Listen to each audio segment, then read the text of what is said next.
Keep one, Chris, because we need to use it front and back. We're gonna go make front and back one? We'll wait. Yeah, she good in there.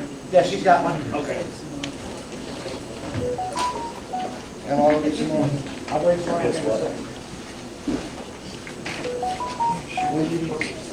That's right. I'll let you look. Oh, you're fast.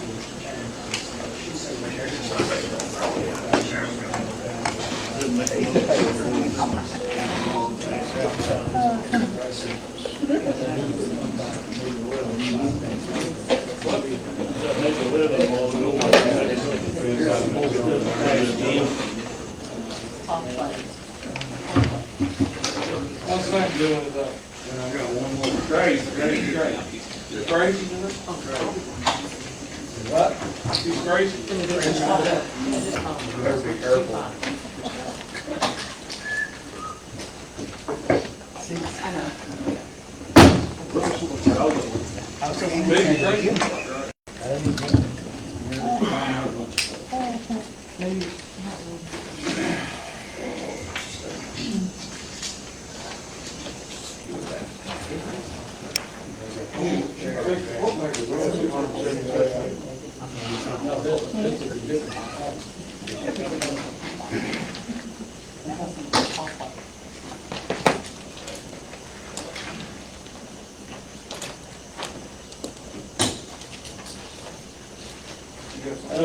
Before we'll go ahead and get, I was just looking at get started. Tonight, before we have a regular meeting, we are to have a required it's a budget hearing regarding the proposed use of county road aid. A little later in the meeting, we'll have a county road aid agreement that we have to execute with the Department of Transportation. And basically, if anyone would like to comment about the usage of the county road aid, which the way the county road aid works is the state grants or gives counties so much money to operate their road department. And we get 900 or so thousand. And what that's basically, if the state didn't give that money to the counties, once upon a time, they wouldn't have funds to keep the roads plowed and keep the weeds mowed and that sort of thing. So it is required that we have a hearing regarding that, the proposed use of the county road aid. So if anyone in the audience would like to make a comment about a better use of a good use or a better use, or how it has been of county road aid funding, right now you can approach the microphone if anyone has anything to discuss.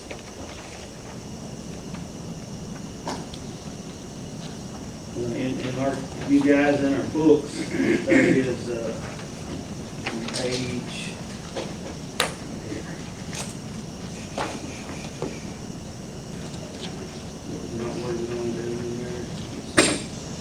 yeah, page 95, a few pages before. So anyone like to comment on the budget hearing with road aid? All right. Hearing none, we'll adjourn that meeting of the county road aid, and we'll start a regular scheduled meeting of May 20th. Road aid meeting is adjourned. So now we'll go to our regular scheduled meeting. Call the meeting to order. I want to thank everyone in the audience. Our May 20th 7 p.m. meeting, and if you would, we've got, as always, lots of folks in the community. Some of them we are related to, others are friends of ours that have health issues and needs, and we always like to remember these folks, and we even have some that are in our county family, as I like to call them. If you work for the county, you're all part of our family. We care about you once you get well. So, Mike, if you would you open us in a word of prayer tonight, please? Sure. Lord, thank you for this day that you've given us. Lord, we thank you for the beautiful weather. And Lord, we just come before you today and we just ask for guidance and wisdom as we go about the county business. And we just ask that you be with us in that everybody be cordial when we come to compromising agreements, and everything that we do will benefit the county. And Lord, we just ask that you be with our citizens of this county, and those that are struggling, help them to lean on you for guidance and wisdom in their time of need. And Lord, those that are not feeling well or battling a sickness or an illness, Lord, we ask that you put your healing hand upon them and bring them back to health. And those that have lost loved ones, Lord, we pray for them, and that they would seek out you for guidance in this time of need while they're grieving. And Lord, we just bless this community, bless these citizens in this community, and Lord, we just thank you for all the things that you've done for us so far in Spencer County, and I want to thank you for all the things that you're going to continue to do. And Lord, just be with us here tonight, and may everything we do be pleasing to your sight. In Jesus' name we pray. Amen. If you would, join me in salute to our flag, please. Pledge allegiance to the flag of the United States of America and to the republic for which it stands, one nation, under God, indivisible, with liberty and justice for all. Thank you, everyone. Madam Secretary or Madam Clerk, if you would call the roll, please. Squire Stump. Here. Squire Ferris. Here. Squire Eldridge. Here. Judge Travis. Here. Squire Travis. Here. Squire Cox. Here. All right, we're all here. Thank you for that. The first item on the agenda is approval of the minutes from May the 6th. I read through them, and I don't have any, there's a few typos, but I could understand it all. So I didn't make note of anything to change. Motion to approve the minutes. All right, is there a second? Second. Have a motion by Zach, second by Will, to approve the minutes as presented. Is there any discussion? Hearing none, all those in favor say aye. Aye. Anyone opposed? Motion carries. Thank you for that. I have 4 things under communication from the judge executive, and I want to keep them in order. The first thing I want to mention, I want to thank Robert and Chris that are here with our ambulance service.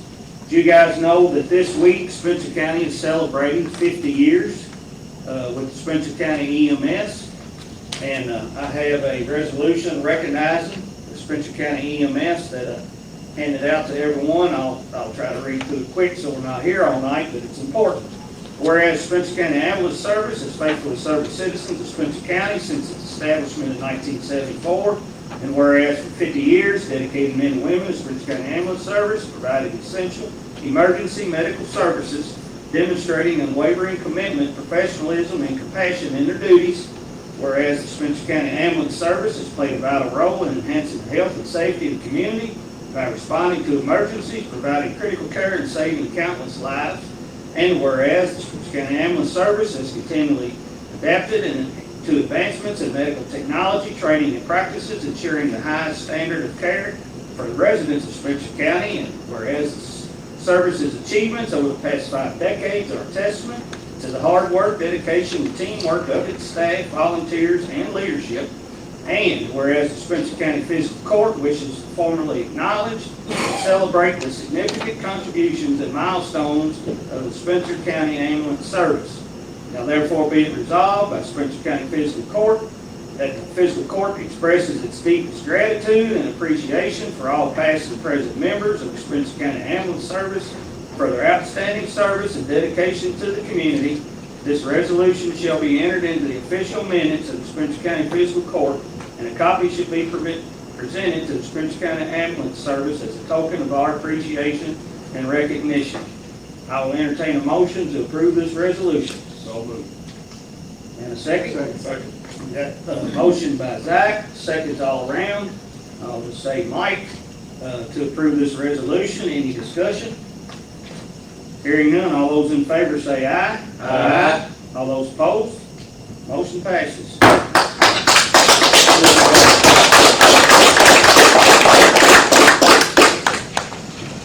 When you need them, you need them. And we are working, I want to tell the community, you know, we have had 2 24-hour shifts, and I guess when they started out, I don't even know what kind of shifts we had. It was on-call when they started. In the late 90s, they added a 124-hour ambulance, and then it's 124-hour ambulance, and then early 2000s, an 8-hour ambulance. Mid 2000s, 2009, I think, we got rid of the 8 and added a second 24-hour. All right, now this court plans to add another 12-hour ambulance after July, sometime between July and ASAP. We get the hiring done, and we've got 4 trucks that we keep roadworthy. We've got 1 that we're going to take delivery of at any time, probably around July something. And ambulances are, the one we got coming, I think was $204,000.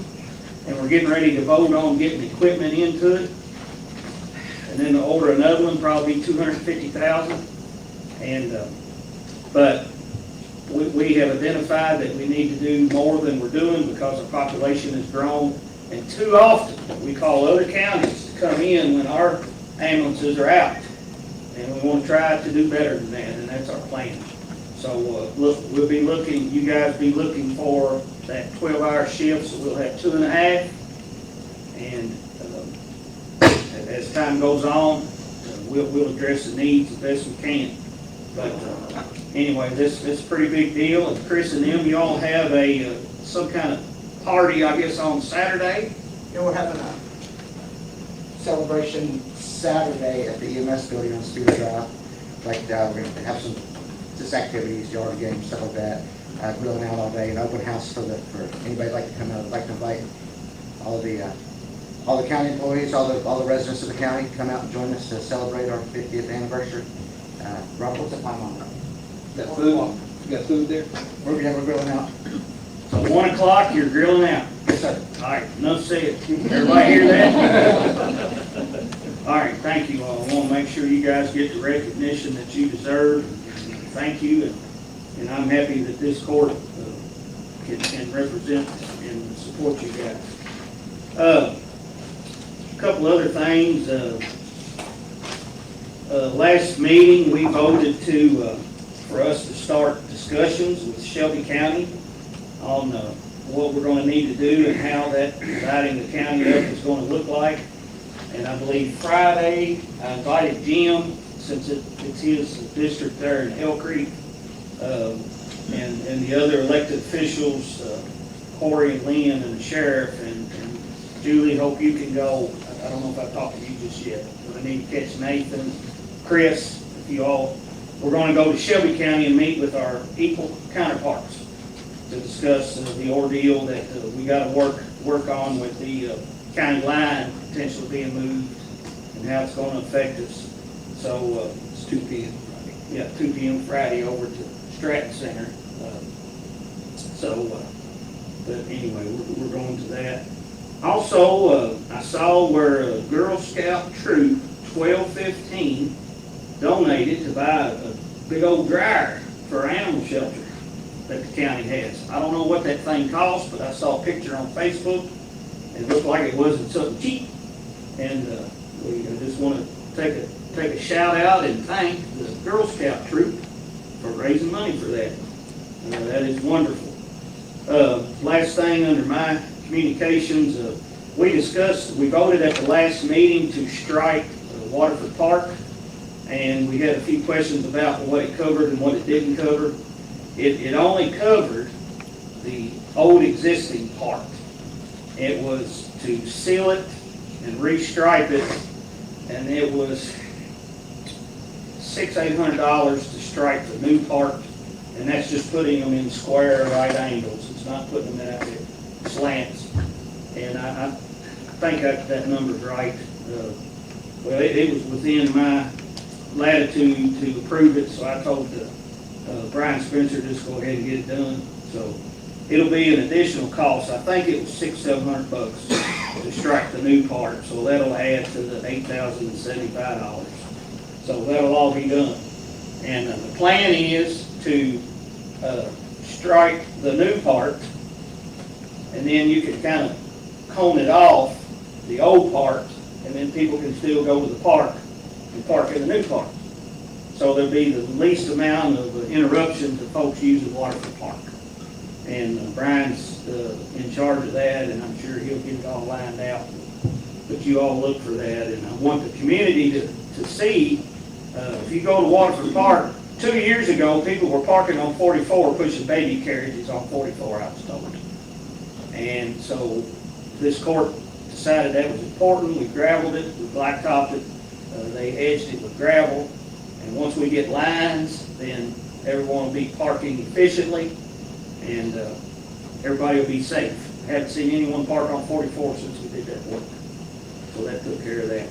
That's all I have as far as communications from me at this time, and I will open up the floor to communications from the citizens. If anybody would like to address the court, now is the proper time. Please come to the microphone and state your name, and you will be heard.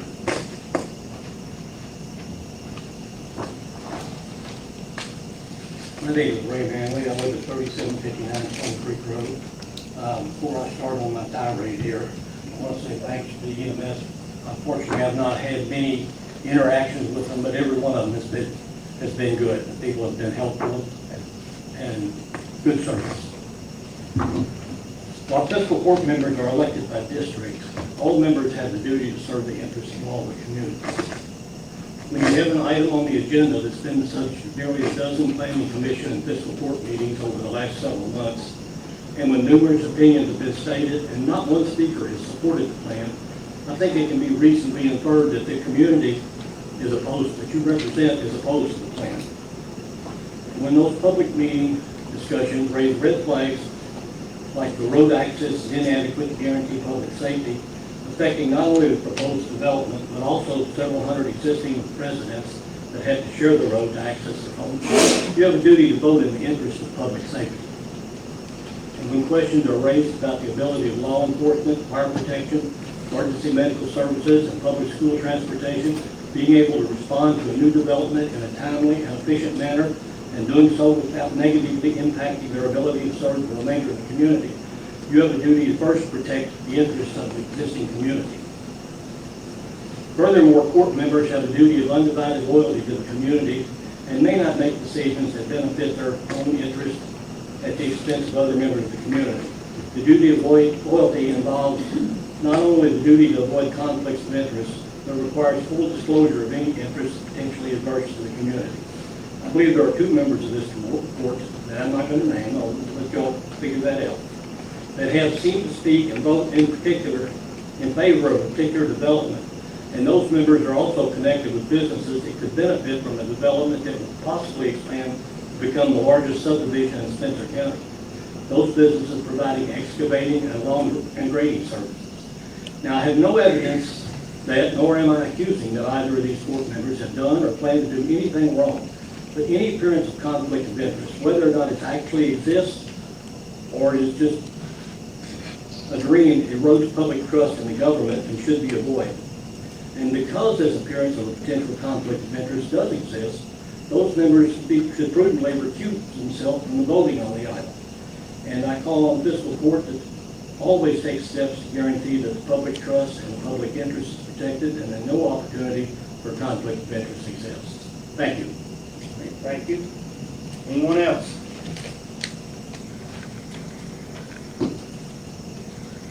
Michael Morgan, and I want to 100% agree with what Mr. Manley said. It is you guys' personal responsibility to be working for the benefit of the community. You can probably ask any one of these law enforcement, emergency medical people. The prospect of the second access to Whitfield would be the best thing you could bring to that community. The second best thing is the fire hydrant that community would be bringing. Mr. Manley talked about a conflict of interest. I believe there's probably only one person on the board that's ever done any work for any of the other people out here complaining. Not to mention any names like he didn't, but that's what I saw, okay? Just to paint the picture, because they painted a picture last time of what Whitfield was and how bad this would be for the community. I took a map of it. Most of these lines you see are subdivided land because it's mostly subdivisions out here. The largest landowner out here, Williams Landfill, okay? You decide if that's good for the community or not. The next two large tracts are my development here that I'm proposing, and the Monroe family. The Monroe family's not here complaining about it because they may want to divide their farm at some point in time. You see this cluster right here that's being created, okay? That's about 100 homes over about 40 acres. That's nothing near what this development's going to bring, okay? There's one large piece right here in the middle of Whitfield. It's owned by Green Creek Properties LLC. If you guys do a little research on that, you'll find out that they're weed farmers, okay? They sell CBD products, and you got to decide if that's what's best for your community. If you dig a little deeper, you'll find out on 4/19/24, that's just last month, they were initiated into involuntary Chapter 7 bankruptcy by the U.S. government. So you guys are about to find out what a bankrupt weed farm looks like in the middle of Whitfield. Thank you for your time. Thank you. Anyone else like to address? Now is the time. Please come to the microphone and state your name. I want to thank you, gentlemen, for your time tonight and your due diligence that you've been doing. I'm not sure if you're aware that there was an article in the Spencer Magnet on the 16th that does have a copy of this plat. The only thing that I have to say tonight is the people that this is going to affect on the state road portion, I think I mentioned this last time, they have not been notified that they're about to lose part of their frontage of their property in order to widen this road. I think that they deserve a right, they have a right to be told what's about to come their way, as well as other residents that live in that area of the traffic impact. It may be we did a traffic study, but it didn't inform all of these other residents that this traffic's going to impact. Because you got people going to work, you got people coming home from work, you got kids and everything. I think there needs to be more widespread about what needs to be shared with the entire community, not just on Whitfield Lane, but all the surroundings. Thank you. Thank you. Anyone else like to address the court on any subject? Now's the time. All right. Don't see anybody jumping up. All right, so we will move on. Thank you all for that. Next on the agenda is zoning. Julie. I thought I wrote, yeah, page 66 is where we're starting right now. All right, we just have one second reading tonight. We have an application of M.R. Smith, Inc., Michael Morgan, Robert Smith, and Shelby Jean Smith, requesting Ag 1 agricultural to R1 residential on 47.94 acres located in the 1900 block of Whitfield Lane. Commissioner Fowl made motion to recommend to rezone the 47.94 acres at 1900 Whitfield Lane. The recommended land use map and comprehensive plan recommends medium to low density residential. The change is somewhat in compliance with comprehensive plan as these lots are 1 acre and above mixed use development. We heard testimony from individuals in the area and have taken into consideration their wants and their needs.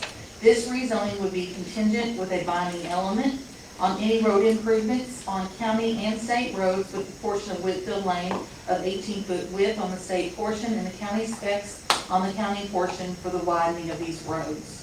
Also a binding element for no further rezoning or subdividing of lots until the bridge and second entrance is complete. There's a 1,200 square foot minimum home to be built on the residential lots.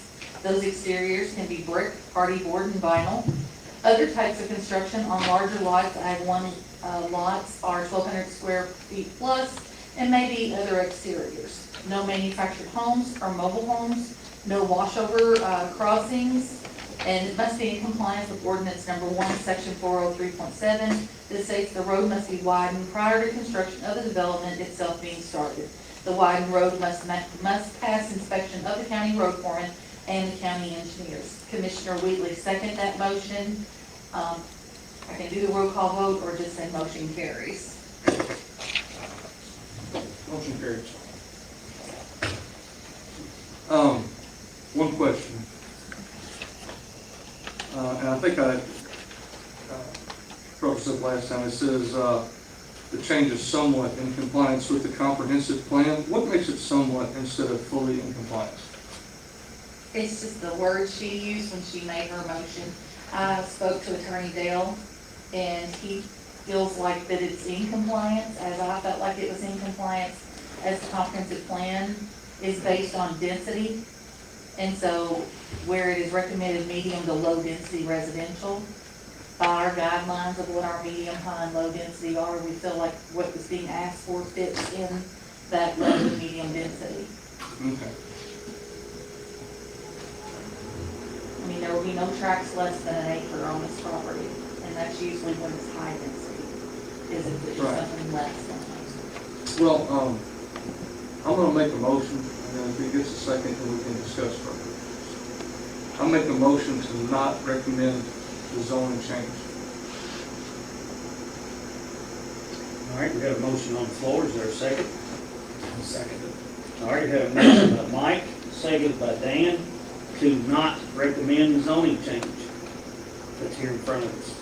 Can I- Any discussion? Yes. So, my main hangup is the somewhat, and even if people feel that it complies, nobody's really said that it 100% complies. Everybody says, well, we feel like that it should comply, or we feel like it complies, and I don't think that we should be approving a recommendation that has the word somewhat in it, whether it was a typo or whatever.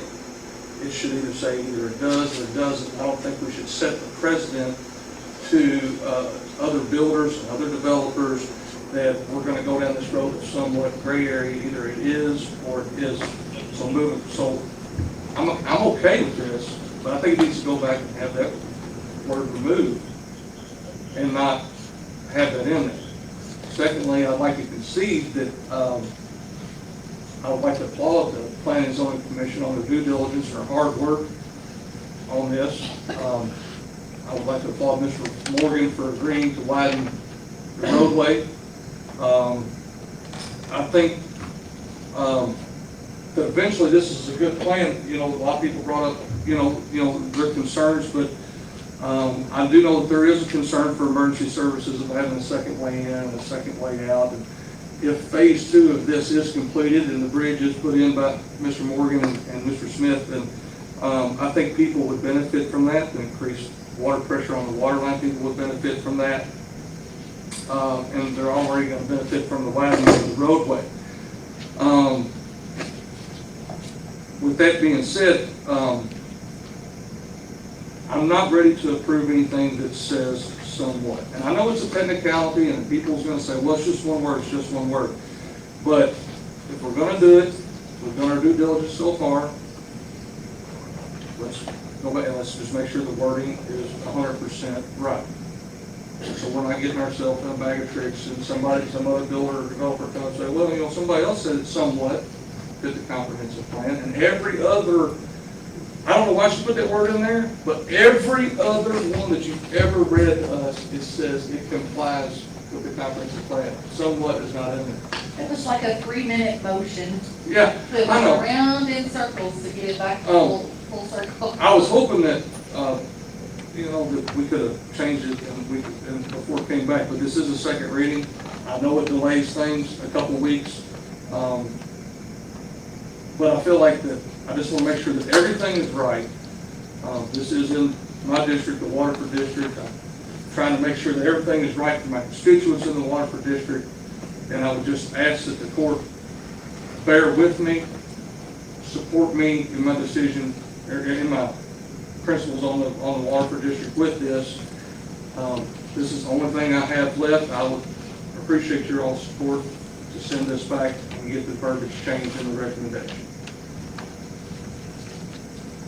I just got, okay, on the roads, I just need some clarification. So, the binding element, you all put the binding element on the state road, right? It's gonna be 18-foot wide. And that's going off of what the state dictated to us. Okay. So, I think there was some discussion that the county has to basically tell the developer they have to do that because the state can't do it. So is the PBA or sorry, The Planning and is zoning? telling them they have to do Okay. it. And the other thing is, like this sheet here, so the existing county road will be 20 foot wide with 1 foot on each side of gravel. 2 I foot. think it's the, 22 feet. 22 in the subdivision, 20 in the, it says existing county roads will be widened from center line to the side road to provide a 20-foot minimum paved with 2-foot shoulders. So, Now, is that now updated? inside, yeah, That's what we have inside now. the subdivision, there has to be 22 feet. Any new roads have to be 22 feet. So the subdivision roads have to be 22 feet or else they have to have curbing. And then the existing county roads will be 20 foot plus 2 on each side to, and it'd be great if we'd say the state road's gonna be 18 plus 2. Because I've driven on those roads. As a matter of fact, I was driving around today and, on these little roads, when you meet, especially over on like, Brashears Creek, you meet oncoming traffic, you're in mud. Somebody's gotta give, and it'd be nice to have some gravel on the side of the road, but that's not in here, so. Anyway, I agree, you know, I handed this out, because last meeting we had some confusion on what was what. I appreciate So those, here it Jim. is, and I'll read it. This is their new regulation. It says, all new residential developments with lots containing 1 acre or less in size shall have curbing.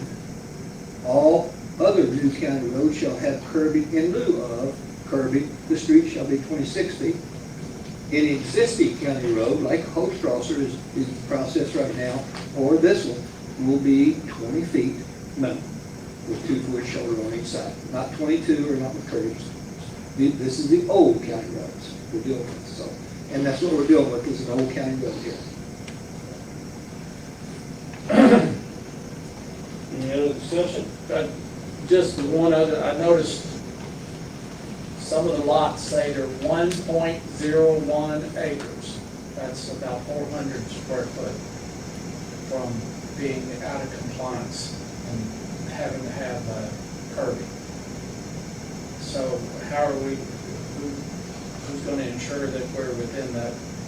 If it's more, if Well, it it's has 1 to acre be or an more, acre. then it, That's what I'm saying. pretty much, 400. that's it. They can't go less than an acre. Yeah. And that's a general requirement. I'd like to, I agree with Mike. I think 2-week delay, you know, I know there's more, it's going to be another 2 weeks, but I agree with what Mike is saying, so. Recommend to send this back to planning and zoning and have the language changed to meet what Mike said. Unless you all want to create your own findings. That's an option as well. We If you all can, chose to make your own findings, you can do that as well. And then vote on us tonight. I mean, I think the finding of fact is that somewhat has been addressed from what I'm hearing and what your legal counsel has said, it has been addressed. And you said it, yes, it's written here, but we can decide, or we can decide to send it back to them and let them take it out. We can decide tonight. I mean, I don't like being in the kick a can down the road business. Well, I mean, can we just go on and strike it somewhat out? If you want to make that your finding, you can do that. Well, I'll I'll amend the motion. I will amend the motion by, the motion is to not approve. I'll amend the motion by striking out the words "not approve" and insert the words "approve" with the deletion of the word "somewhat" in the recommendation based on the findings of fact that has been demonstrated to us tonight by legal counsel concerning that word. And I'll ask our legal counsel if that is adequate. Rephrase it for me. But basically, I'm amending the motion. Fiscal court. Yeah. With the facts and findings of the planning and zoning's legal opinion. Because I think you said Dudley said, Right, I mean, he's not here to speak, so I didn't know Right. if that's, and I can say the facts and findings that obtained here at this meeting. Is there a second on it? I was waiting until we got, is it done? I'll second. All right, have an amendment by myself, seconded by Zach, to strike out the words "not approved" and insert the word "approved" and delete the word "somewhat" from the recommendation based on the findings of fact by our meeting tonight. I have a comment. Okay. I don't like the fact that, I think that that should be planning and zoning's job. Yes. If we start changing their wording, then we're making decisions that, you know, on this. They say that it's somewhat. They left that in there. They had the opportunity to take it out. It's still in there. I don't think we ought to be taking it out. I think that they ought to come back to us and say, okay, this meets this requirement, and then we'll vote. You know, fiscal court does have the final say on Yes. any of these, Yeah. any of these things. Because So, we took all their words Yeah. out. yeah, we have the final say, not them. I just, I would like to piggyback on what Dan said. I really think that the ball should go back and be in their court. Julie said that the people felt that it was okay. She said that they're in compliance. She said that the attorney said that it's in compliance, but at the end of the day, that's hearsay. The attorney's not here to tell Well, once us. again, it's once again by us, and I'm not gonna argue the point, I'm just saying, once again, we are the final body. They're the recommending body, so it's coming to us for us to finalize this. So we're the one who has the final say, period. I just want, Then, it's just like the equipment committee recommended we all purchase a bush hog. and I don't argue with you on it. Yeah, yeah. Well, I'm not arguing with you either, I'm just saying, you know, instead of us kicking it back to our committee, the committee done did their due diligence, and done had, what, 4 meetings on this or 5? If they did their due diligence, then the recommendation wouldn't say somewhat. I want them to give us a proper recommendation and then us approve it. I think it's cleaner legally to say that they said, I can say that this is the one that handed to us, said it's in compliance, and we voted yes based off their recommendation. Not that us, we're not on planning and zoning. I don't want to take my opinion, because I don't know nothing. I want them to figure out if it's in compliance, make sure it's in compliance. If it is, strike out somewhat, bring it back to us. That's their job, not for us to determine whether it's somewhat or not. So I think legally, I think it's cleaner, better to send it back to them, let them make the proper recommendation, and us vote appropriately based off the recommendation. If I could interject to respond to the judge's question, ultimately, KRS 100.213, findings necessary for proposed map amended reconsideration. Before any map amendment is granted, the planning commission or the legislative body or fiscal court must find that the map amendment is in agreement with the adopted comprehensive plan, or in their references either of those bodies. So it's within fiscal court if you all want, but it's also within fiscal court if you all want to send it back to planning and zoning for them to make that consideration. That is up to you, but if the fiscal court votes and finds that the map's in agreement with the comprehensive plan, they can go forward. But that's Mike saying, just for cleanness, you know, I think I think the argument not in terms of legality, but best practices would be, his argument would be to say that. But it's an either or, and that's why. And at the end of the day, the fiscal court gets it. and at the end of the day, there's a lot of people here that have spoken out about this. And I want to be able to look them in the eye and say that I got an appropriate recommendation of planning and zoning system is good, not that I took it upon myself to change what they proposed to me. And I think you can still do that even if this passes without a problem. Yeah, I mean, you just wait 2 weeks to redo this. Somewhere in here, someone does say it's in compliance, so I was trying to find it. I just read it. So any other discussion? We're getting ready to vote. All right, and this amendment, again, is to basically approve it as it's written.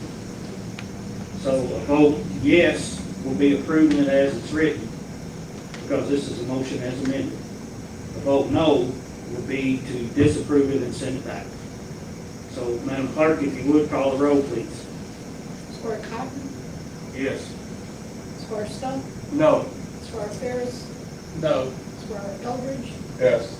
Judge Travis, Yes. Squire Travis, No. All right, so it's 3-3, so that amendment fails.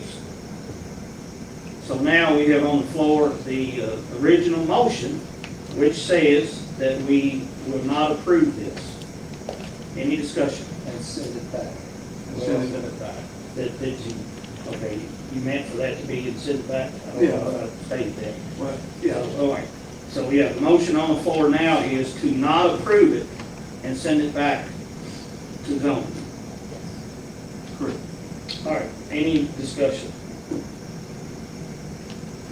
All right, we'll proceed to vote. Madam Clerk, if you would, call the roll, please. So, I'm sorry. So a vote yes would mean to send it back. Okay. Squire Stump, Yes. Squire Ferris, Yes. Squire Eldridge, No. Judge Travis, No. Squire Travis, Yes. Squire Cotton. No. All right, so the motion to send it back fails. So, Don't they only have 90 days, Julie? No. It is 3-3. true that there is a time frame, so you don't want to get yourself outside of your time frame of when you have to get this done, so just don't let that happen. You have until July 17th. All right, so it did not pass tonight, and I guess we'll have it on the agenda next meeting. Or we Doesn't might- work. I don't know. I mean, we need to do something here. We can't just say. Yeah, I mean, I'd rather you do something. I mean, if nothing else, I can go back to the planning commission, just ask for clarification on their minutes. If you came back for clarification, I think you'd be I fine. came back with the attorney. 100.211, Paris, 100.211, Oh, I'm trying to listen to what we got. subsection 2, paragraph I. Unless a majority of the entire legislative body or fiscal court votes to override the planning commission's recommendation, such recommendation shall become final and effective. And if a recommendation of approval is made by the planning commission, the ordinance of fiscal court with the legislative body adopting the zoning map amendment shall be deemed to have passed by operation. So they recommended it, so it Recommended passes. and tie vote, a majority did not override the planning commission. All right, so basically it passed planning and zoning, and since we didn't override it or approve it, So we have to go. It That's by stands. operational By law. operational law. By operation of law. By operation of law. With 6 members voting, it would take 4 to override the recommendation of the planning commission. and we didn't do that. Correct. So it's tie vote, So it stands because they approved it. yes. All right, any questions? Yes. Well, we just don't know. Explain to me. Yeah, what we voted was to not approve it and send it back. No, I'm saying what Corey said. Well, no, Is it approved and we send it back to them, or is it not? No, the it's the zoning It approved was it. a tie vote on whether to send it back. And because the recommendation of planning and zoning was to approve it, failure to override it by majority fiscal court means that it passes as an operational law. So it passes, basically. Right, either approve it or send it back. But if we don't do that, we just set it. We don't do anything. Well, it's basically since we voted not to approve it. Well, but it didn't pass. It didn't pass voting to approve it or not approve it. So operational law says it passed. Because the recommending body is voting to approve Because the planning commission's recommendation was not overridden. Okay. So basically, If the majority it becomes Majority final. override. Yeah. So, I can't, I don't feel it appropriate for me to say that we decided on this, because basically we failed to decide. But the planning and zoning, according to our attorney, operational law, you say? Right, there's not a majority to override the commission's recommendation. So the commission's recommendations will stand. So I'll announce that the commission's recommendation will stand. All right. Next When item, does that go into effect? Does it have to meet the timeline, or is that immediate? It's approved tonight as if you all voted to approve it. It's done in 2015. all right.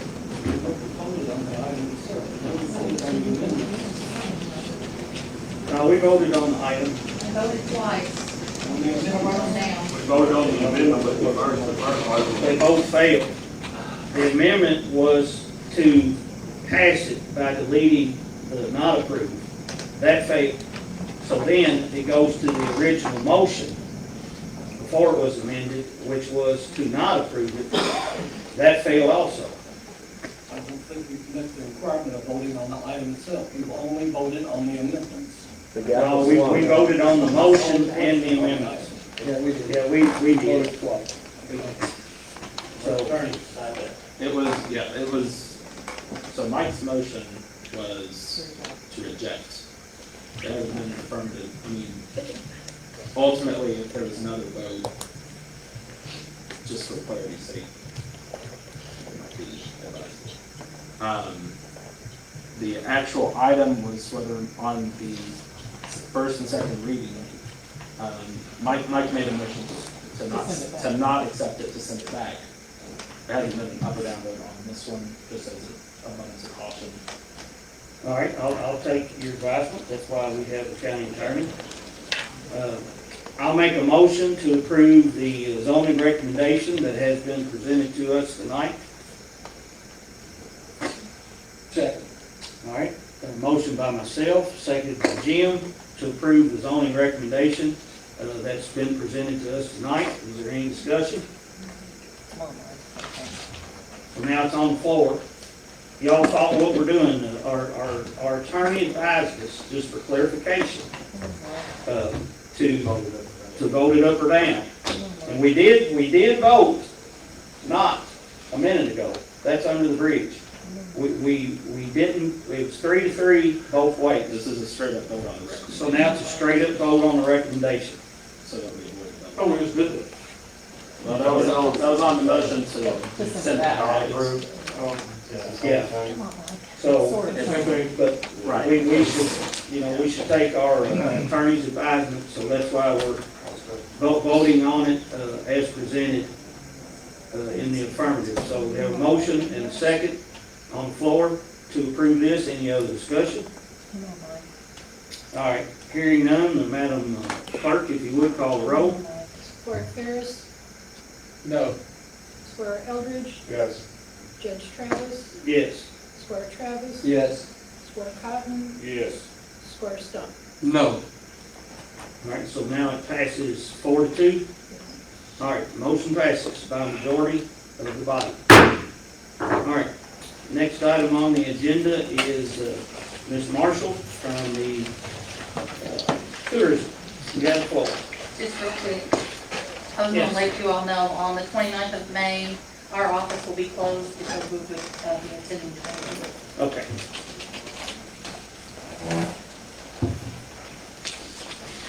Hi, Okay, hi. this is scary, I'm told. So again, I'm Andrea Marshall with the Tourism Commission. We are here on behalf of previously asking for some funds, and we wanted to kind of amend that. So our goal is to be fully self-sufficient. We do not want to take money from the county, as our job is to help promote and grow the county. In order to do so, we must collect enough transient room tax revenue to continue to pay for our expenses. That's the only guaranteed income we have.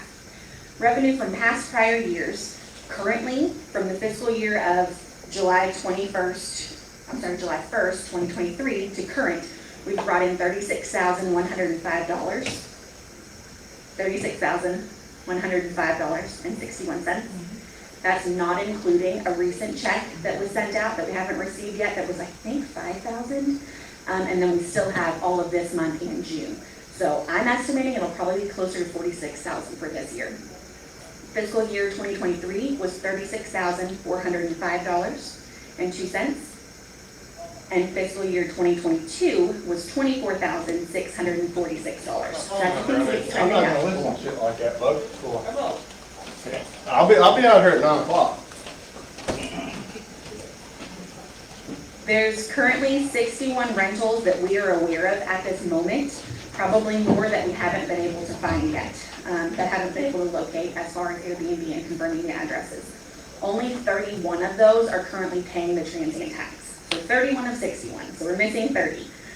The remaining 30 need to be audited, find out from the PVA who owns those properties, contact those properties, communicate with them to explain Airbnb is not paying this, you need to be paying this, for them to then remit it to us, as well as follow up in the following months to ensure they're doing that. Unfortunately, that takes time.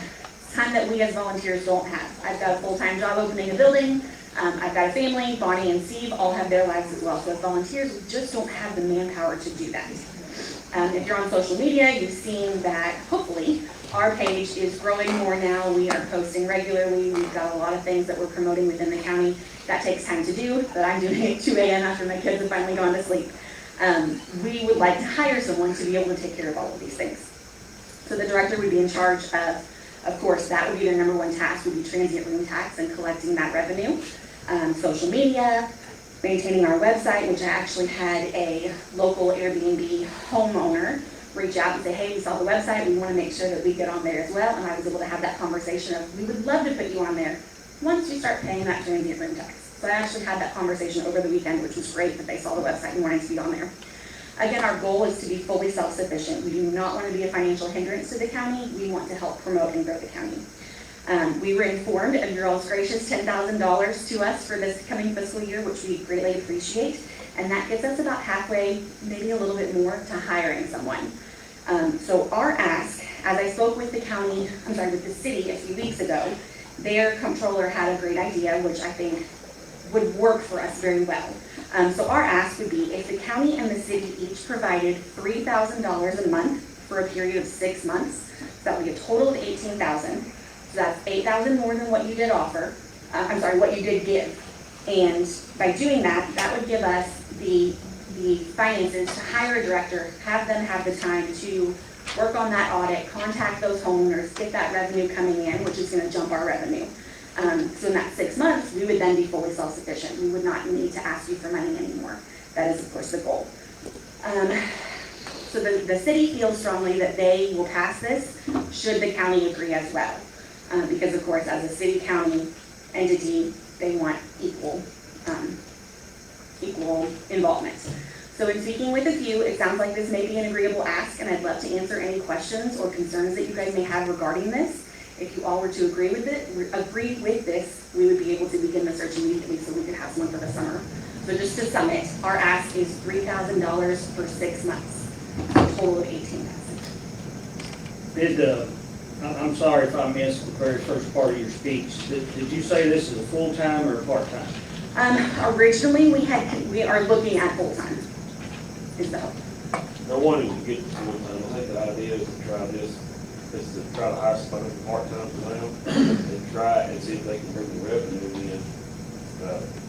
Self-fund themselves. Yeah. This is the way for them to do it, without us coming up with a lump sum of money all up front. And I like that idea. Do you think, I know you mentioned the numbers about ones that you didn't feel were contributing. Do you think, do you have an estimate of the additional revenue that you feel those? We are only receiving half of Edgewater. So whatever we're getting from Edgewater, which is the majority of it, it's going to significantly increase to almost double. Edgewater, I believe, is 40 cottages, and we're only getting half of it. Yeah, basically we have, or we presented in our budget next year, I believe, Doug, it was $10,000 for tourism support that was in our budget. I know you mentioned the contribution. So, actually, we haven't given you that yet, but it's in our budget, just to make that totally clear. So it basically would be an ask of an additional $8,000. And if you had that with the 10, that would, and you think the city would then go for it? Yes. Okay. How much do you have in your bank account right now? Right now we have 50, but we did just write a check for 16 because of 10 of that being the ARPA funds. So we did a big promotion with WHAS that's going to run June, July, and August. That's going to be a county-wide commercial.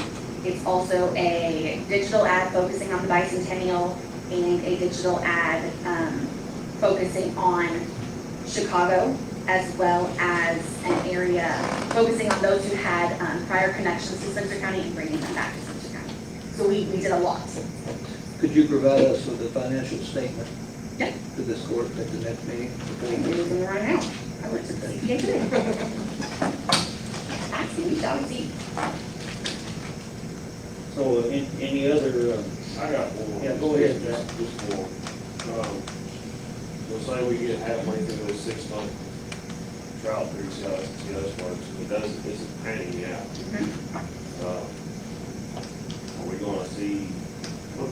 Yeah, I mean, kind of what I was thinking, and I like the idea, don't get me wrong, I'll probably vote in favor of this, but, my thinking is, what is the 6-month trial run, maybe come back to the 3-month mark, kind of see where you're at.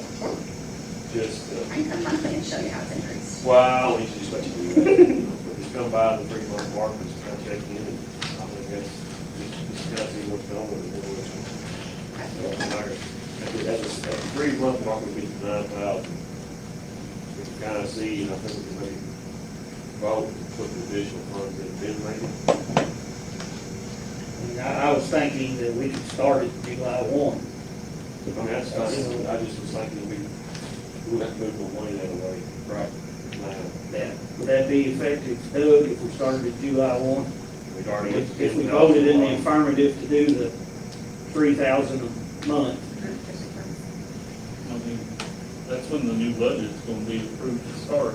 Yeah. Yeah, so, but, And that gives us time to find someone, so it's not, that's, What kind of enforcement do you have legally to get these people So, come on board? So what I have heard from other counties is that they have involved their county attorney at times when needed, if they unfortunately went that route. From speaking with the homeowner just this past weekend, her initial response was, oh, Airbnb already does that for me. I was able to come immediately back and say, unfortunately they don't. Here's the article from Airbnb showing where they say we don't collect it in these areas. She actually then reached out to Airbnb and they said, oh yes, we are collecting and remitting that for you. And she called me back. And I said, I'm sorry that they told you that. It's not accurate. Airbnb is not giving the money to the county in any way, shape, or form. And there's actually a lawsuit between Kentucky to Airbnb because they are telling homeowners that we are collecting and remitting and they're not doing it. It's not coming to the counties. So there is currently a lawsuit with that. So that homeowner said, I'm gonna pay it because I wanna stay, on good graces with the county. So she's gonna go ahead and take care of it and hopefully be reimbursed when Airbnb and that lawsuit is settled. As far as if she said, well, I'm not paying it, we could, I suppose, speak with the county attorney, see if they would work with us on any sort of, what should we do next as far as we can show proof that Airbnb is not submitting payments. And then they would have to take it up with Airbnb as far as that aspect, and we would still be able to say, we do owe this tax. Doesn't it fall under, over there, Smith? Yeah, I've been emailing her. If she didn't get reported, right? If you find a discrepancy or something, right? Well, I mean, we probably. But she doesn't have any authority to enforce anything. I mean, that's what I'm getting. I mean, I don't mean in a bad way. I don't want to, I don't have this magic book. But I think you said all of that to answer the question. I mean, I think you could sum it all up saying she has no authority to enforce anything. She can only report to the proper authorities if she would like enforcement action taken on her behalf. Well, Doug, so the money, Doug, explain how the monies come in, how they change hands. They're mailed to us. Comes right to you guys, and then you guys currently, get with it. the tourism reports are submitted to myself for fiscal court, I guess they do the way the state statutes wrote. They come here on a report that is basically generated by the tourism commission. We get the money deposited into the general fund. Normally, when it comes in, I make a copy of it, and I've been making, totaling up the reports as we go along, and then submitting a check. I'm going to change a little bit on what I've been doing in the past. Like the next check, when May is over, I total up what I've got to the end of the May, and then start in June 1. we'll pay you in July for whatever we collected in June. I think that'll be clear because we've been going around a little bit with the audit that's going on now.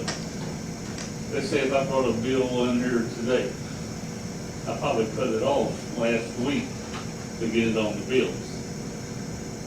But it's hard to what's coming in this week or whatever. Say if we did it the last meeting of June for the end of the fiscal year, we probably collected some more between there and the end of the month. So then our numbers that were showing up in that fiscal year, the receipts and the expenses are kind of hard to match. Doing what I'm proposing and telling Adriana even now on this change, will be a month behind, basically. It's kind of that like doing the clerk and sheriff reports when we look at their monies. The money we receive in this month from the clerk was really money she generated in April.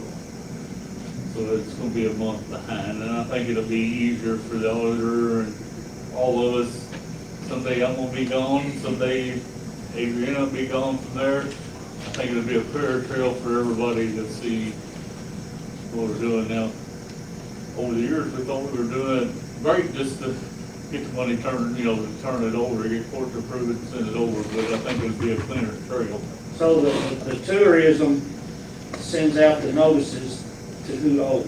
Currently, it's just a, we hope you pay it, because there's never been someone here to mail it out every month, or to say, hey, you have a rental property now, you Okay. need to remit this. So I've gone through Airbnb and investigated what I could, and I still have a list that I need to get with the PDA on. Okay. And I'm sending them a notice now saying, hey, you need to be paying this, but somebody needs to follow up next month to make sure that they did. Now, we're not gonna Yeah. follow up with every homeowner every single month, because hopefully they just get into the routine of it, and then we're trusting that they do it. But we do keep a record, and it shows, okay, this property paid it for June, July, August, September, but I'm manually doing that. Let me ask you just a quick question. Hopefully this is quick, because I don't want to take up any more before it's time, but just curiosity's killing the cat. How much revenue do you think that you are losing each year by not having a proper procedure in place to enforce your transient tax and you recover those funds? How much money do you think you're losing each year? So, I don't even know how to guess that. well, I guess what I'm saying is, if it's like $30,000-$40,000, if we could just maybe come up with some way for this, us as a county, in cooperation with the county attorney's office and Stephanie over there, and you can come up with a plan, a procedure, how we're gonna make sure that people do what they need to do, and the money gets remitted to her, then she won't need our money. If she can help recover. It's still That's my up goal. to us. Yeah. Well, I mean, it's what I'm saying, but there's more coming in, so it's like, you still got more coming in, so it Correct, offsets so- what we got to put back up. Well, we would kind of be doing exactly what you just said. Yes, And because the they'd be director, doing legwork, their part-time person would be doing more. so the director, my goal is for the director to then work with Stephanie, who does the business licenses, so that when somebody says, I'm gonna open a business in Spencer County as a rental property, okay, well, we're going to then know about that, inform them, okay, make sure you do X, Y, and Z, and now we know from point A, as opposed to finding out on letter J, that Right. they've already done all of this. So that's where we need the I director. was just thinking, I think that was a problem that was identified. Yeah, but they'll be able to do. It's already a law. They're supposed to pay the tax. Well, but no, but getting it enforced.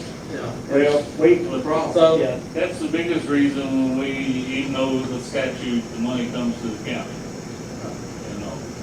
And y'all have to prove it before I can sign a check to give it to them, but that's one reason we've always give them a copy of, let's say if we're paying them $3,000 this court meeting, when they get the things, they can see who's paid in that $3,000, and if somebody hadn't paid, the We tourism have the commission records to knows see more it, than you don't we have do someone on who's who been- should be operating. I think this is a good opportunity for tourism to see if they're gonna, 6 months, they're either. all I they can could- see if they're gonna see this week. Yeah, so And I'm we want gonna that make fire a runner motion. arrears because we want to sign. I'm gonna make a motion that we approve the $3,000 a month starting July 1st for a 6-month period for tourism. Second. All right, we have a motion by Dan, seconded by Mike, to approve starting July 1, $3,000 a month for 6 months to support tourism collections. Any discussion? Yeah. Now, the city, do we need an interlocal agreement with the city? If we do it, they're gonna do it? I have spoken directly to Dan Burke, who's the comptroller who does the finances with them. He said they have budget meetings this week. He told me, you come to us with the county support, I can get it passed this week. If you want to put that on hold and put that in the wording, you can do that. What if you don't get it back? Sure, I completely understand. And if you want to put contingent on the city's approval, you can put that for confidence too. Would the motion maker like to include that? Yes, so we'll make it Second or contingent upon the city's approval. But I don't think as far as what they was going, because there is commission. We are city county. Yeah. So, I mean, we already, we have general agreement. Yeah, We're not totally when, see, the mayor and the city appoints members, and then we appoint members. So, but Madam Clerk, are you good on adding the additional verbiage? So that way we won't have to amend the motion. Everybody agrees with what we're voting on now? Yep. Contingent upon the city participating. All right, all those in favor say aye. Aye. Anyone opposed? Motion passes. Thank you guys. Good Thank luck you so with the much. city. Thank you. I went back and looked in the budget we had on last time. We did have 10,000 tourism support in the budget. We budgeted 45,000 on the transit room tax. So far this year, we have turned over 41,000 some dollars to them. So, this year, so I think the 45,000 on the room tax is a pretty good, realistic number. All right, good deal. All right, well, thank you all, and now, hopefully, maybe you can get some part-time help. If that proves out good, turn them into full-time, and you won't have to have volunteers doing all this work. And we'll move forward, because we got big plans for this town and county. So we thank you all for helping. Yes. Report from other offices. Can I give a real quick update? Yes, ma'am. on voting and Yes. something that you might be interested in, Bonnie?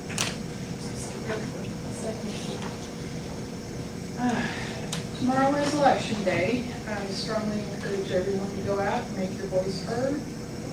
Your vote is your voice. We have a shockingly low 3% turnout after early voting. I'm disheartened by the whole thing. So go out and vote. Let's show them Spencer County is involved. Mr. Richard House, the Assistant Director of the Kentucky State Board of Elections, visited the Spencer County Library on May 17th. He reported he was very impressed with the facility as well as the poll workers who were friendly in addition. Ms. Heather DeHunt, a detective with the Kentucky Attorney General's office, visited my office on May 13th to introduce herself and inform us that she will be circulating within 12 counties on Election Day to ensure all laws and regulations governing the elections are being enforced. She provided her business card and encouraged us to reach out to her with any concerns. There will also be a circuit judge on call for us if we have a legal question or need a legal ruling or procedural assistance. The Attorney General's office has an election fraud hotline where any citizen can report concerns regarding the election. That number is 800-328-VOTE. Complaints to the voter fraud hotline are tracked by the Attorney General's office. The Spencer County Board of Elections will be in session all day on Election Day until the results are brought in. Scott, that means 5 o'clock in the morning, buddy. I ain't gonna be able to make it, I'm sorry. All right. You're gonna miss some good food. You know I'll be there. So we'll be in session all day to resolve any kind of questions, complaints, or take ballots out, or if the machine breaks down. We'll be in session until the results are tabulated and transmitted to the State Board of Elections. Election equipment storage area cameras. I've been informed the election storage area cameras will be installed on Wednesday, May 22nd, the day after the election. Security concerns. This kind of goes along with it. With the issues with this program statewide, it has created longer wait times and we are unable to process many customers' transactions. Support has been slow to non-existent with the state agencies. This has made some customers frustrated and downright angry. We have had customers swear at us, pound their fist on the counter, and acted in an aggressive manner. My staff has voiced concerns over their personal safety and wanted me to express those concerns to this court.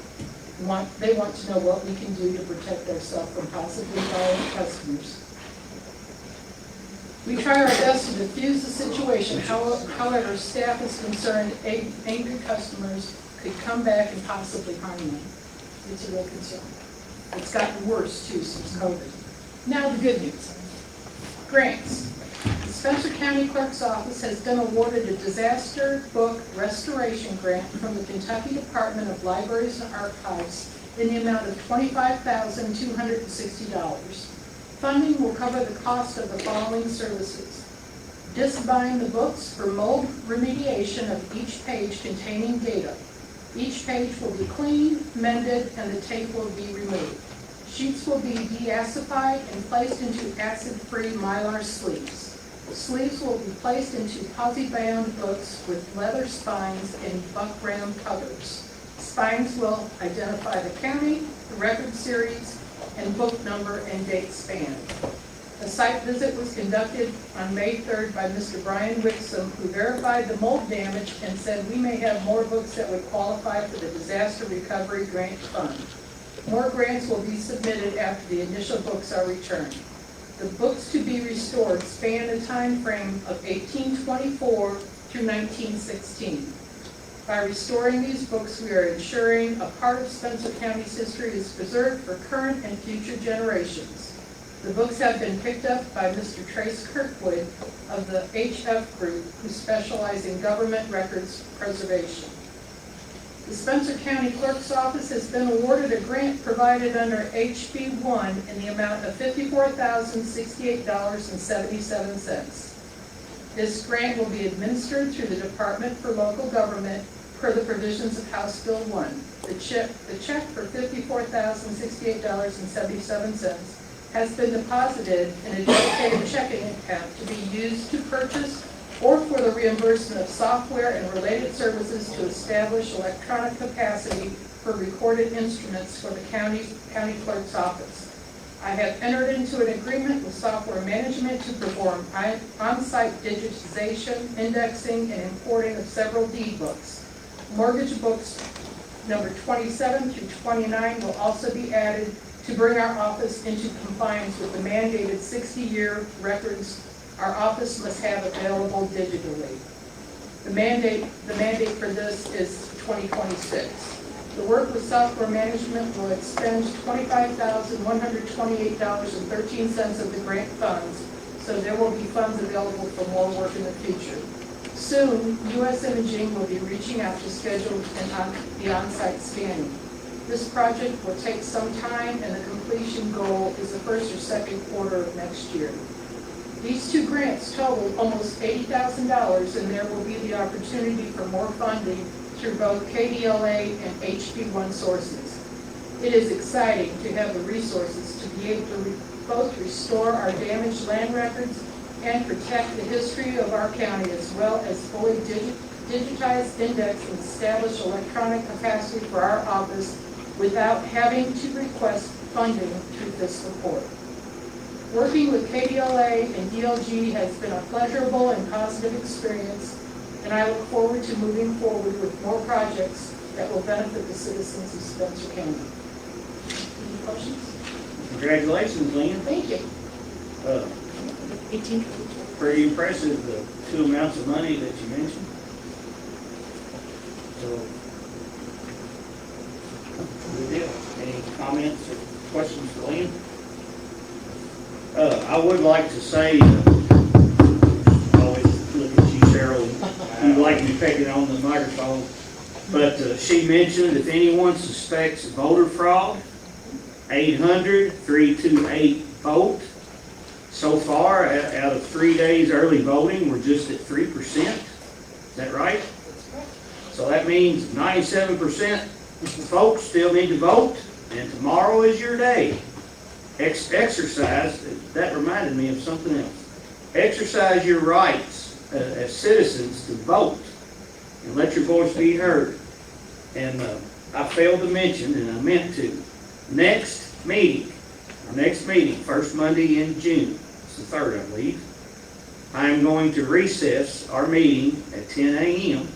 and we're going to walk across to the War Memorial, and we will have several plaques of individuals that have connections with Spencer County.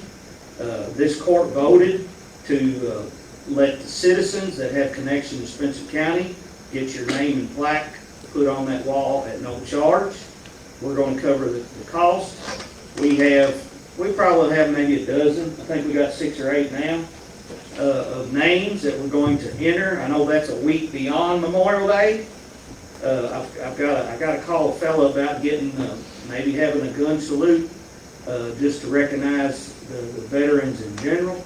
But we will be installing plaques, and we will be having a little short ceremony, I guess, to recognize the importance of those who paid. Some paid the ultimate price. Some are still alive, but yet paid the price of being involved in the military to protect all of us, to give us the right to vote tomorrow. So, just, you guys put that on your calendar, and for those out listening that know that we have some of your family members with plaques, I know for a fact we got one fella that I believe was missing in World War II, got the Purple Heart, has connections to Franklin Barnett here in Spencer County that you guys may know. I believe he's in his 80s, and he came into our office and said, I'm supposed to have gotten this done before I passed away, getting this person recognized. And they had documents from 1940-something, notifying the family that the person was missing. And I mean, he had, it was a touching story to hear, and he will be one that's, I believe his last name is Jackson. Does that sound right? Fake. But, does that sound right, Lynn? Office research. Yeah, so I mean, that will be one name that'll be put on there, and we're excited about that as well as others. So, anyway, just wanted to announce that. And I meant to write that down, forgot, but you reminded me, and thank you so much. Chris, you and Robert, on the agenda, you're number 7 in new business, so we don't keep you here all night. If you would, come to the microphone. And this starts about page 106. This is actually going to eat up about half of our book. So, Excuse me for my allergies, guys, I'm sorry. I know there was some discussion last month about equipping the new ambulance we're purchasing. The judge and I have been in discussion over that, and had some quotes from Stryker for some brand new equipment. I reached back out to her because they've changed the cot model. There's a newer model, but we have 4 cots that match now, and felt if we could get a 5th one that would match what we currently have, just for operation, ease of use, that would make sense. So I reached back out to Andrea, our Stryker rep. She had 1 demo model left that came out of her van where she drove around the state trying to sell Strykers to people. And with that, she also had the performance load system, a demo model on that. So I asked her to prepare us a quote, and then to add a stair chair in with that. That will get all the equipment we need from Stryker to put this newest ambulance on the road. My intention is to put that performance load in the oldest ambulance that we're going to keep as the spare truck, and move the power load from that old ambulance into the new truck. And then, forgive me, I didn't bring the quote for the brand new equipment. It was like $73,000 or $76,000. I believe the quote in there with the demo stuff and the warranties added to it was $43,000. So it's jumping the gun a little bit, but she told me this cot's going to get first come, first served. So I thought I should bring it to you guys. Yeah, that's basically what he mentioned is on page 108. And I know this is over the procurement where you are to do bids, but since this is from Doug can help me. And Chris can help me. They're the sole source provider. She did provide us with that letter, and they're on Sourcewell and a second company contract. So the 23,000 is to get the stretcher that's the same as your other source compatible? Matches what we have, and it's just going to put a different load system. The cot still meets up with the load system. It just won't have, if y'all seen the arms that raise, right. The oldest truck will not have that. It's just gonna be an auxiliary truck, and it's a very expensive piece of equipment. I figure we'll move the one we have into the newest ambulance, and Some of what's listed here, for 40. How many other expenses are you planning on incurring above the 43,000 to outfit this thing? we're going roughly, we're trying to figure out what, the only other huge expense is the heart monitor. We're trying to figure a workaround for that. The state tells us that every ambulance has to be ready to respond 24 hours a day, whether it's, so, I'm gonna try to find a demo unit monitor or something that matches what we have, but that we can save a little money with. The rest of the stuff is smaller things like a scoop stretcher that's a couple $100. But we got body armor on each ambulance, so like $200 to sit there. A portable section's like $400. So besides the monitor, radios. That's about 40,000. Yeah, what's a heart monitor going for, about 10? If we buy brand new, it's like 50 for the bottom end, or just 70, probably higher than that now, probably 70 on the bottom end. 1,000? Yes.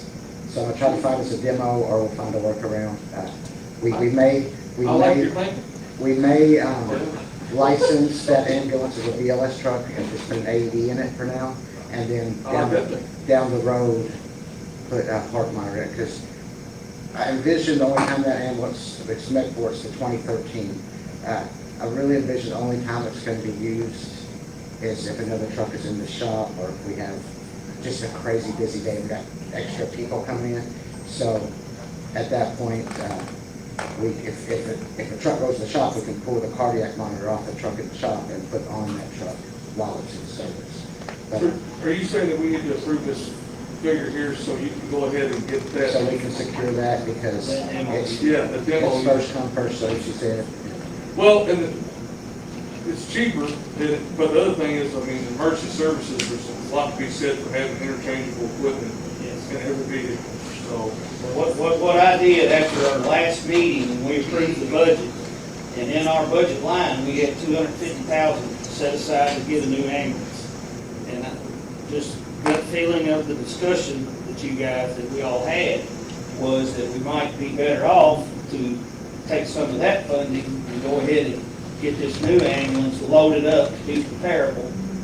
And then, of course, the fifth ambulance, the backup, would be the BLS truck. I'd like to make a motion. Go ahead. Make a motion to approve the purchase through Stryker for the equipment stated by EMS Director Limp for a total price of $43,115.44. Second. All right, we have a motion by Mike, second by Zach, to approve purchasing the equipment from Stryker at the amount of $43,115.44. Any discussion? Question. Yes. The ambulance itself, the decals, the painting, all on the outside, was that included in that? That comes, it'll be ready to go striped and all that when it comes here from, we'll go pick it up in Elkhart, Indiana. The only thing we'll have to do is bring it here, put the load system in it, and the radios in it, and then all the equipment. But it'll be no more expensive towards the It'll be striped, all the red lights are on it, the sirens in it.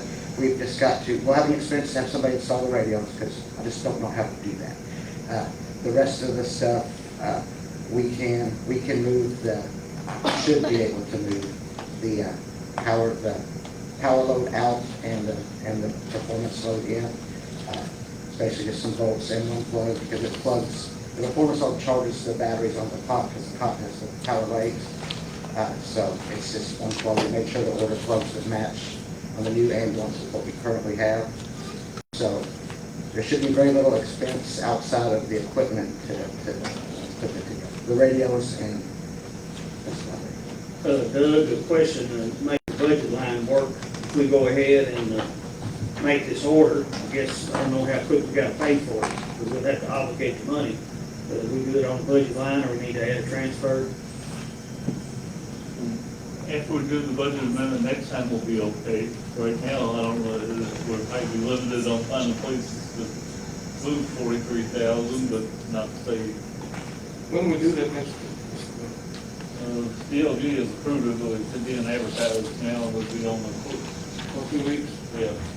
Well, you think you can wait 2 weeks until? So we're net 30 with Stryker. So I could probably call them, like, hey, we're gonna buy it, wait till June 1st to bill me for it, that way we can pay it out of the next. Only if the treasurer says yes. Oh, Well, I'm fine with that, but I mean, Not to put they you are on on the the spot. state bid price contract. What I'm getting at, over 40,000.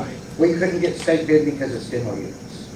So they're on source well, and the demo price is $43,000 Over cheaper. the 40,000, but it's also, Sole source. what I'm getting at, maybe we need to make in the motion, we're You said buying sole source. 30,000 for a stretcher. She provided the sole source, and I do have the bids, the quotes broke up into three or four Yeah, quotes. yeah, we got them here. The initial is That's what I'm saying. If we break it 36,000. down, 30,000 for this, 10,000 for this, 3,000 for this, we're not over the 40. But if source well is good to go, Well, the other thing too is, are they all connected? Yeah, you It's kind of can't- like, it's you piecemeal. can't say, you know, let's say wheels or something. If you're good, because it's one source, then Yeah, we're good. sole source has been, we used to buy from Stryker and Zoll for in the last 10 or 15 years. But, Well, I mean, we think that we're gonna buy the source well idea, just have this clarification to make sure we got So when you say sole source, is that the company name or are they the only source? they provide a letter that says they're the only source for that equipment. so it's good. All right, we're good to go. I can show you. I mean, there is another way of doing it, that we can declare an emergency order. The demo's not gonna be there after tomorrow, probably if somebody else is meeting tonight, they may approve it and be gone. So, the only other thing I got, and I know there's some Well, discussion. hold on, we need to vote. I'm sorry. All right, I'll confuse this. Any other discussion? All right, all those in favor say aye. Aye. Anyone opposed? Motion passes. All right, Chris. Only other thing I got is, I know there's some discussion, I couldn't be here, my vehicle was in the shop, so I was stranded at the office for the morning meeting. So, I know there's some discussion about possibly not looking into purchasing an ambulance in the next fiscal year to equip this. I did, have some conversation with Gail at German American, and I think in order to keep, we're gonna have a 2013 ambulance sitting there, and it takes 2 years roughly to get an ambulance started in production and before delivery, so we're talking, that ambulance would be 15, 16 years old. I would like, just some consideration to talk some more with that Gail at German American. They just did the loans for the Taylorsville police cars. She said they've got a specialist that gets like super low interest loans. So we're not out, because the ambulance prices are going up. We went to FDIC last month. The same ambulance that we're purchasing in the end of July that we're picking up is $250,000. So they're just going up and up and up. So at one point, it's going to become this financially, like we're just choking us out if we're trying to pay for them up front every time. We can save this discussion for July though. Okay. Would you think? Yeah. You all good with that? And that's we can decide if we want to set out a year or if we want to seek out financing opportunities. Just wanted to put that on the radar. I appreciate you guys. Thank you. All right. Thank you, Chris. Thank you, Robert. Does that cover all the, what's the credit health billing? Now we're back at one on old business. Credit warning us. Oh, the other thing on that was the collections. Yes, I want you all to address, we've got it on the agenda. Do y'all have anything to address it on the collections? I know we had a discussion in my office. Did y'all have anything to discuss tonight? Okay. Well, you know. On the collections part, do we have anything to discuss? I don't think so. We had a long discussion with our collection service. What this is the people, so when people get bad debt with 911 billing, they send them to collections. And then if collections doesn't recover, within so much time, collections wants us to prosecute the people. We talked with the people at 911 billing. She told us they represent 73 county-ran ambulance services, and out of those 73 services, only 3 choose to prosecute that debt. We're doing a pretty decent job of collecting the bad debt. In the last 2 years, it was 2 or 3 years of names they sent us wanting to take the prosecution. There were only 11 names. So they're doing a pretty decent job at, well, more than pretty decent, a really good job at collecting the debt. So ultimately, that is the court's decision. Do we want to, and a lot of the debt was like less than $1,000. So by the time that we paid for lawyers' fees, paid what the collection agency was going to take for what they collect, and just the time and effort we're gonna put into it, my feeling is it really worth it to prosecute somebody over $1,000? But that is totally the court's decision. Well, and I want to add to Chris, $1,000 is a lot of money. It is. But again, you have legal fees involved with that, and most of them aren't $1,000. I mean, some of them I think are $50. There was like $300, $600. All right, then, well, let me finish. I want to really make this point. Yes, when people call the ambulance, they know that there will be a bill. But we do not want to let people be in fear to not call an ambulance because they're afraid they can't pay the bill. So what we do, the bills are sent, most people pay, okay, then some people that don't, collections takes over. They go after the best to their ability, and they've been doing pretty darn good getting that gathered up. And we have very few folks that still don't get it, and, you know, we gotta decide, do we wanna sue them and try to get, you know, every penny, or just keep going like we are. Well, I think there's validity, you know, everything that you said. Yeah. I just, maybe moving forward, we could maybe work towards with like cooperation between Corey and Chris to maybe figure out a dollar amount. Yeah. Okay, if it's over this much, then it's gonna behoove us to try to go after that money. If it's not that much, then, you know, that way, you know. That's fair. And we had that discussion, and we don't have to decide tonight, but you guys think about it. So right now, as of the first day of this month, on our spreadsheet they sent out, our net collection rate is 80%, and we only have 6% gross bad debt. So they're doing a pretty fantastic job of collecting. For the year, so for the fiscal year so far, they've collected $831,202. What is the 6% that they haven't? Tell you the dollar amount? I'll tell you right now. 6% of $800,000. $49,860. That's assuming everybody's uniform. Yeah, then they're not, because we gotta make adjustments, like Medicare will only pay us this much, or we might bill this much, Medicare same way, so that's where they get the bad net, So that goes into the 6%? it does not. No.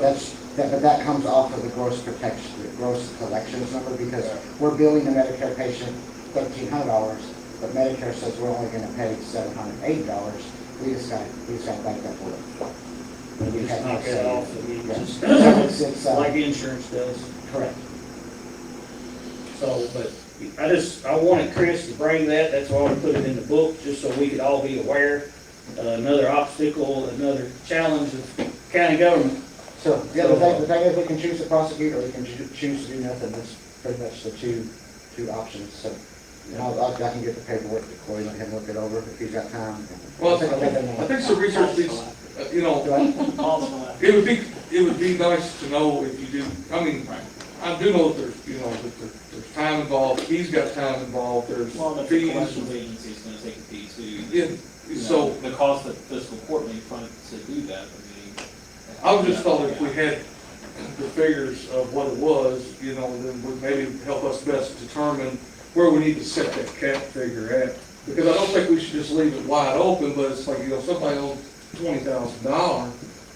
It may be home of us to try to go an extra mile and recoup. You know, even that $1,000, you know, if somebody owes us $1,000, we probably need to try to get it. But you guys think about it and see Chris or Robert at any time when you come up with a thought, and we'll work on it again. Is that good, everybody?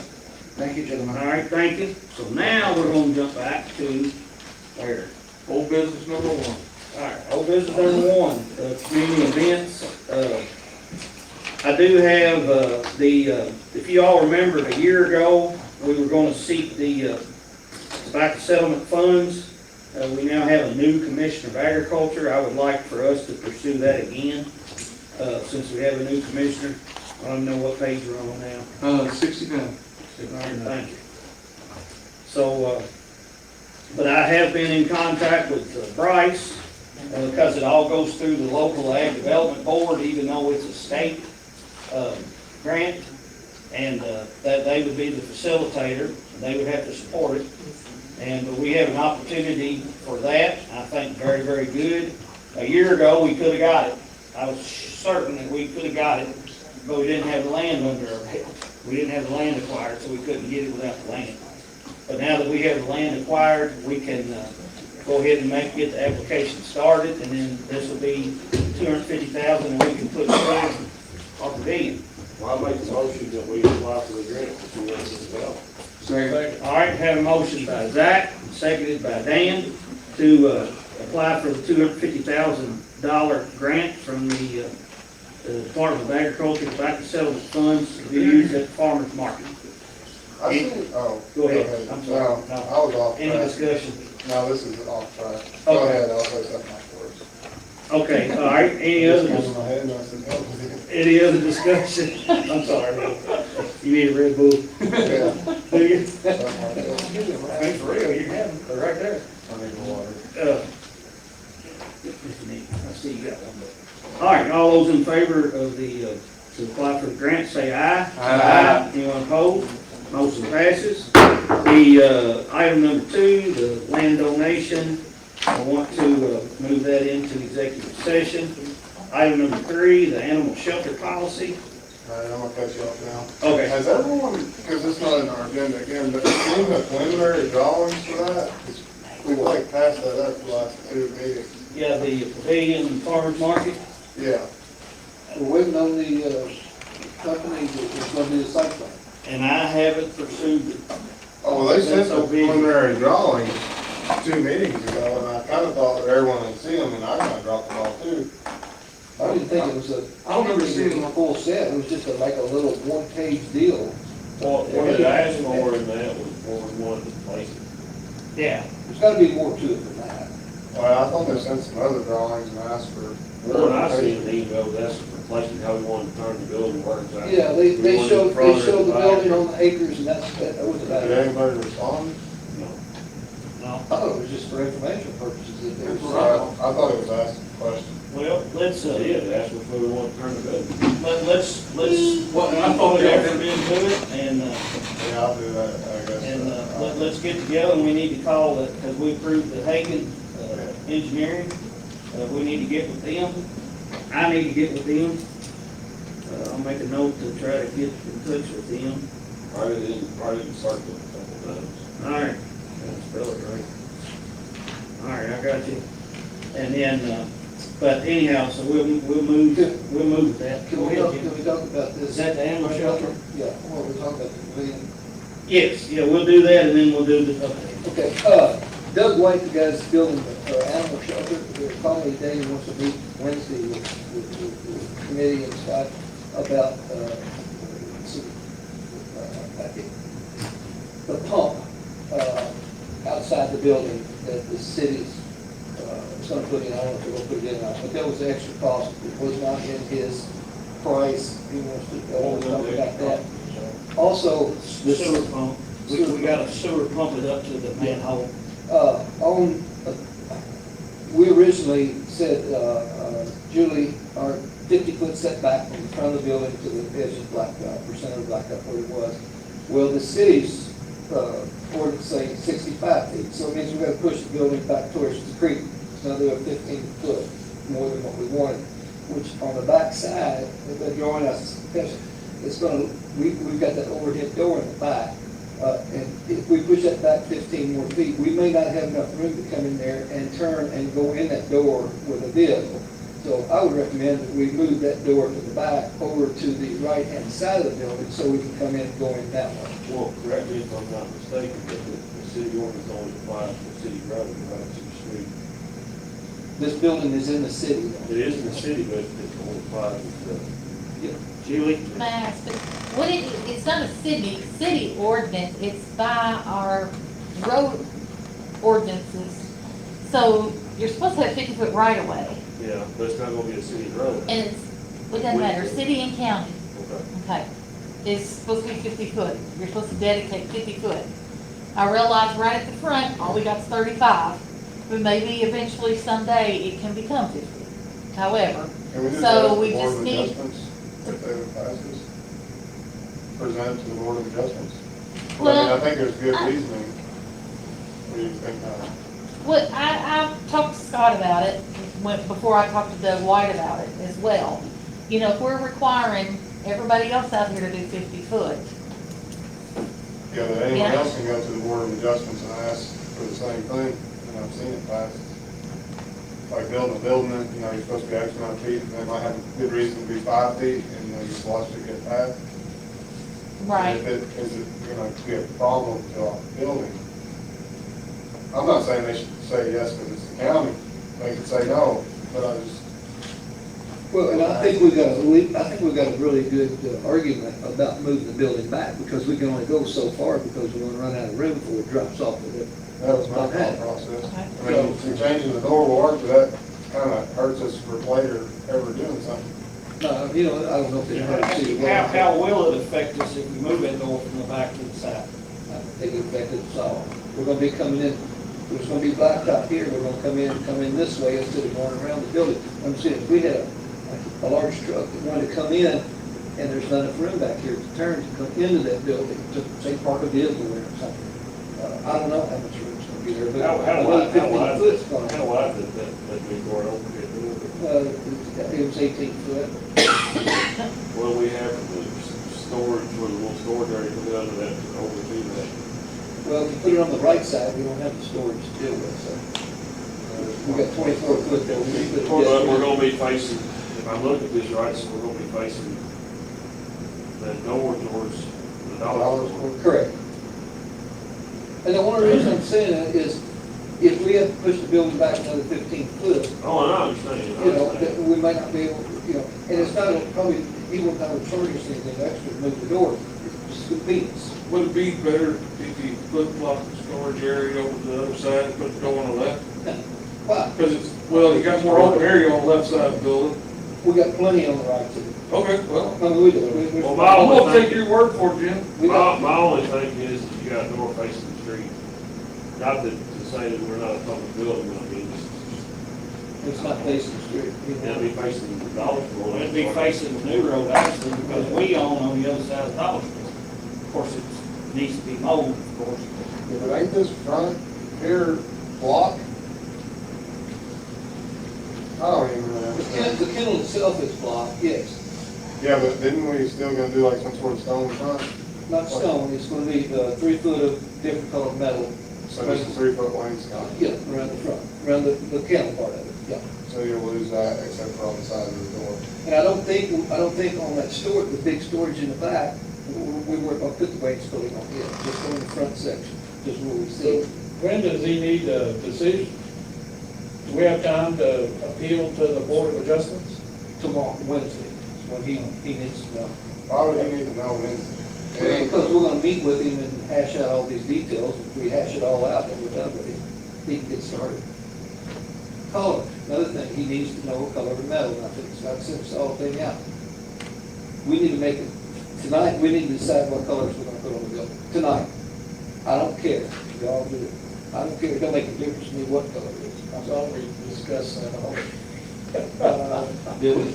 All I wanted No. was you said dark gray, light gray, dark gray. I said some kind of color on the bottom, maroon or, I don't care, hunter green, something. Unless they Give it a little color. Unless they change it about 20 years, that'd be faded out real fast if you do it too. I emailed Scott and said, you know, my preference would be a charcoal gray on the roof, charcoal gray on the wainscoting, a light gray on the sides, and then, you know, the gutters and things. So when the charcoal gray roof, I mean, it's gonna get hotter in the summer than it is. Then let's go with white on the roof and charcoal gray on the bottom. No, I'd like It don't, you know. medium gray on the roof. Medium gray. We all, with 2 colors, pick them out. What do you want? Medium gray and light gray. Okay. I don't care with light gray on Okay, the done. side. Two-tone gray. Two-tone gray, right there. Well, we only get two We colors. don't need to discuss this all night. We only I get kinda two wanted to colors. do yellow when it's covered. Oh, you do. We got 6 people sitting here, and every one of us is gonna have a different opinion on what color it is. I don't have an opinion, it doesn't matter to me. I'd say you do it black and white. See, there you go. Yeah, the white's gonna be dirty. There you go. Yeah, so we only get choice of two colors? That's all. 2 colors. Okay, well, I'm okay with medium gray and light gray then. Two grades, Two grand. two Okay. grades. All right. You All right, go. general consent, two grades You on gonna put animal white shelter. gutters and white windows and stuff in it? There's going to have white, probably gutters be the same as the roof, I would say. And there's going to be an overhang on that front section too. All right, general consent So it's all Two good. grades. on animal control. Anybody? Our ladies in the room, is two-tone grade sufficient? I know it's Sounds a wonderful. great building. Okay. Seems dreary to me. All right, that's a three layer, I'm good. Ain't on both sides. Everybody good with double grade? All right. All right, general consent, we do double grade. Now we have the animal shelter policy. Starts on page 71. So, I don't expect y'all to read all this tonight. This is, Will and Brittany and I sat down and drafted the original one, and then we sent it to Corey, we sent it to Victoria Shelburne. I think Judge Travis has some input on it. So it's evolved into what it is right now. And I think, I don't know, in my opinion, it's the best policy that we could come up with. Go ahead and make a motion. I will make a motion that we pass this animal shelter policy. As stated. All right, we have a motion by Dan, seconded by Will, to approve the animal shelter policy draft that was presented to us tonight. Any discussion? All those in favor say aye. Aye. Anyone opposed? Motion passes. All right. The ARPA resolution, we're gonna talk about that in executive session. Also, next, the county clerk flooring bid request. It's on page 75. We asked to get another bid, and we got us another bid. So we have two here. I went over and looked, and where the ladies sat in their chairs, the floor is coming apart. Now, you could put a rug there and roll on it. You could put a piece of plastic there and roll on it. But I think that floor was put in 20 or 21. I think it was right after COVID. And it hasn't held up where those chairs are. And you all been in there, the ladies have to go up and back, or guys, who's ever there, and get plates and turn around. So I kind of thought, it looked like the rest of the floor's in good shape. We could put, this is just my thinking, as long as it would suit Lynn. We could do like a tile like they had in the floor at school, where the chairs sat, because the rest of it's pretty good. Or, you know, we could replace it, we could accept one of these two bids. Have y'all ever, is there a reason, or you wouldn't like you know, like the PVA office has a plastic piece where the chairs sit? I feel like we're gonna tear out the floor and, you know. Every 2 years. Is that a possibility? We had that on there, and they could, their chairs would roll on the plastic. I actually had those, yeah, because they roll from side to side and back and forth. I kind of like the idea, see if we can figure out alternate flooring for behind the desk where they're rolling around, other than carpet, to get more longevity out of the flooring instead of, you know, Phil will be back here again in 4 years, and they would probably prefer to have a nice slick surface that they could roll all over the place back here behind the desk. Just a thought. Does this, Lynn, does this include, I guess, when you come in your door, the entire office there, or does it include the deed room and everything? No, not the deed room, we're not Just- touching. Yeah, so it's basically just, when I walk in the door, it's this side of the counter and that side of the counter, not your office. It's just that area there. From behind the counter back. On Yeah. both sides of the counter. Yeah, both sides of the where you counter. Side and the clerk side. Is the customer, the customer side gonna be carpet too? Is that right? Which is, I thought there was a tile on that side. Well, I just seen on the second, the new bid that you turned in, I just see I don't see anything about carpet, that. What's back there right now? Carpet labor, Glue down. It's laminate. under Yeah, number it's one like proposal. wood laminate. Well, the other one, Will, says carpet tiles. Yeah, what it is, it's in square, like in here. Yeah. I was just thinking the customer side, you have a fella that walks in with Dirty shoes. suits or something. We've Of course, all got, it needs to be. Rugs. no, it's not a rug, it's like a plastic mat or a rubber mat that's about 5 feet wide that goes the length of the counter. Of course, we could get them first, Lynn, if that was better. They come in and change rugs every week. You know, we could do something like that. But, Well, was your thoughts cutting it out and you're gonna have some sort of threshold there? well, that may not be the best either, because you know how thresholds don't hold up when you run the chair up on it. That was my only thought of doing part of it. Threshold at what point? Well, just what he was talking about, where they roll all the time, that's what I was getting at, you know, you're gonna be running There used to into just that. have one end for the counter, wouldn't you? You know what threshold there was. The floor is uneven. They had carpet in there for a long time. But the floor is uneven. There's concrete and I think the floor is not level. And they had to put a threshold. It goes down and then it goes back up, which is not the best. It's not ideal. But in order to put that floor that I was hoping would be a lot more durable and lasts a whole lot longer than it did, that's what they had to do to be able to put that laminate in. So do you want laminate or do you want this type of floor? It's what, something that looks better. Well, I mean, This durability. would be fine. I Okay. mean, I don't know. I mean, when this gets tore up, you can put that one That's what- square. Yeah, and that's what Frank Nick said, that, you know, you buy a little extra, and then if you had one bad square, you can always Now, make. this Partridge proposal, is that for carpet squares? Yes. It's- I'll make a motion that we replace the entire floor with Partridge carpet squares for 45, 54, 60. Or 80. Yeah, 80. A second. All right, we have a motion by Jim, second by Dan, to trade with Partridge for the clerk's office at an amount of $45.54.80. Any other discussion? Well, I see where Frank Nix says carpet tiles, but I don't see the word tiles or anything on the Number carpet. one. Yeah. Partridge, number one. Move down first.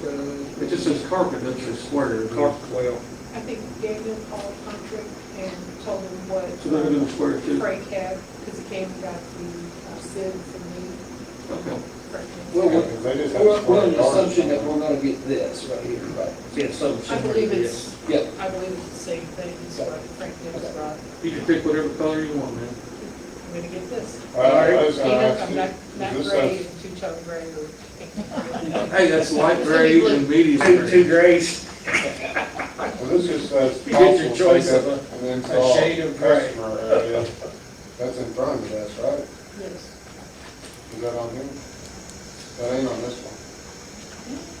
Well, it's 120 Yard. yards. Frank don't ever put 100 yards, he's got on there. Well, we're expecting it to be the Oh, it says 120. both. They're both yeah, 120, so.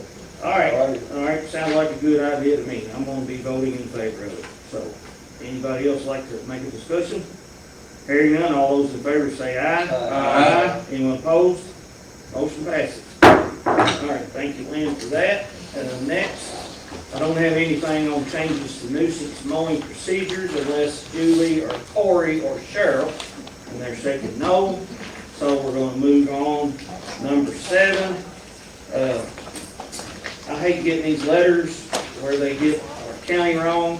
If you look on page 79, improvements for Washington County, on page 80, improvements for Washington County. But regardless, we had discussed about going on getting the gutters fixed. AOC kicked it into next fiscal year. Hopefully we can get reimbursed. Well, we can't do it until they say yes. Hopefully after July 1, we'll get a yes for the gutters. Okay, on page 80, that don't exactly say that. It basically, this is for the paint job. And if you look kind of in the middle there, the first, second, third, I guess, paragraph, last line. Our goal is to ensure the most urgent and necessary needs are prioritized over cosmetic upgrades. So it sounds to me like They're not gonna pay. they ain't gonna pay for the paint job. Now, we have done some work.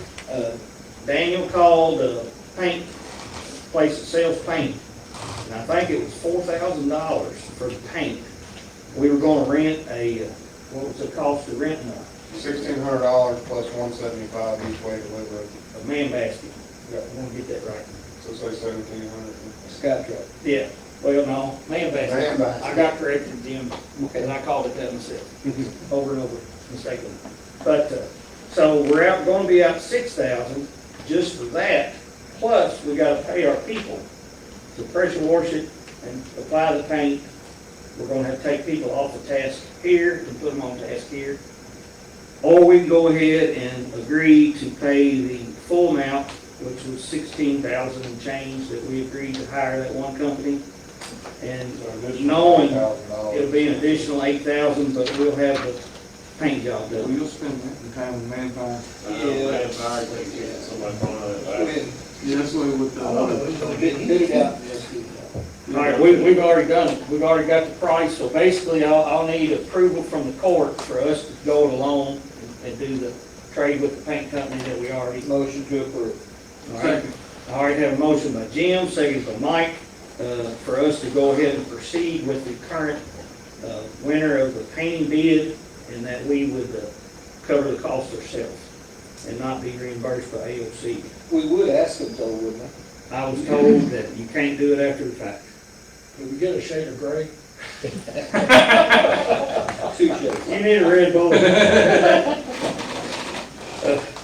But, yeah, I asked, well, I mean, Doug and Karen Clark have been there for But if you're gonna ask, 60-some years. but if you're gonna ask again, you gotta wait and ask again before you paint it.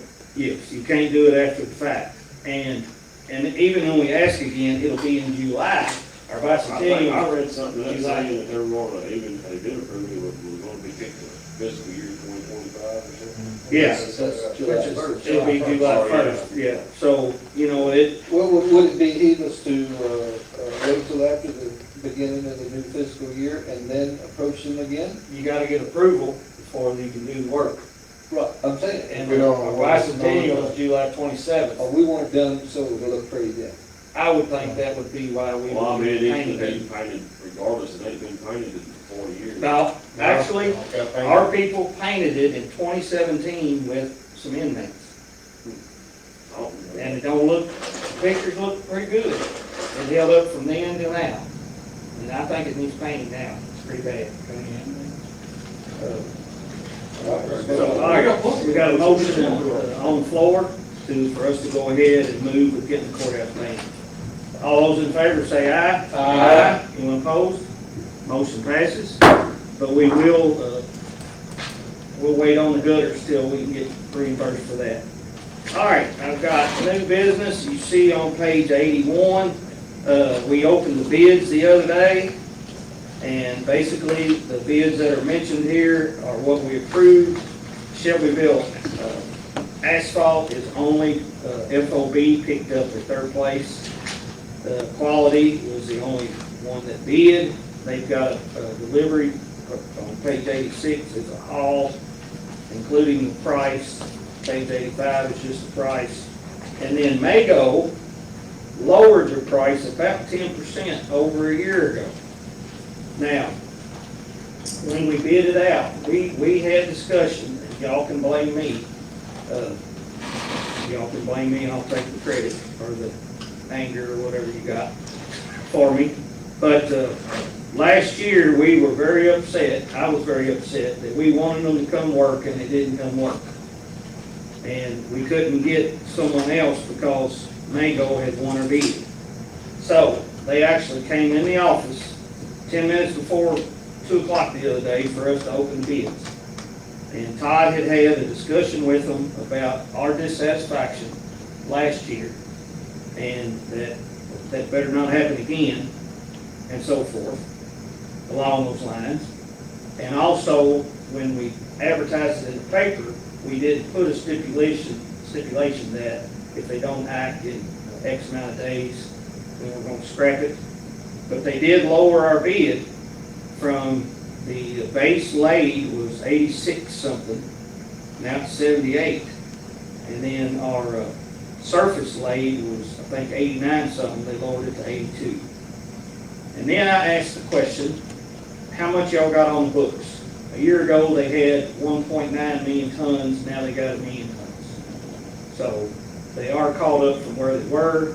They lowered the price by about 10%. And I let it ride as far as trying to make them agree to something that we didn't advertise in the bid, which probably wouldn't be correct. So, Well, that's where we are. if you want to go, Mango, and let me ruin us again, you can catch my anger next year. Okay. Well, we can still, oh, Well, we only got one bid to lay it. I think we should wait and get another bid to lay it. I don't believe that. That's an awful good bid, in my opinion, that we got. It's cheaper than a year ago and cheaper than, I think, a couple of years ago. Well, I don't say, We're ready to go blacktop. I'm not saying don't take Mayo's bid, I'm just saying I think we ought to. We said we was gonna have two, we was like, whether it's be like global paving, Can we? Another company reached out to want to bid, and they got a copy of our bid in the paper, but yet they didn't bid. We can't make people bid. Well, I'm not saying Call that. people. Larry, turn the show, we How many people make the companies read that? They won't pay the newspaper. Well, I'm saying we just need to make sure we leave the door open, the world without tying ourselves to Mayo. I mean, initially what I was gonna say What is, do we do about that?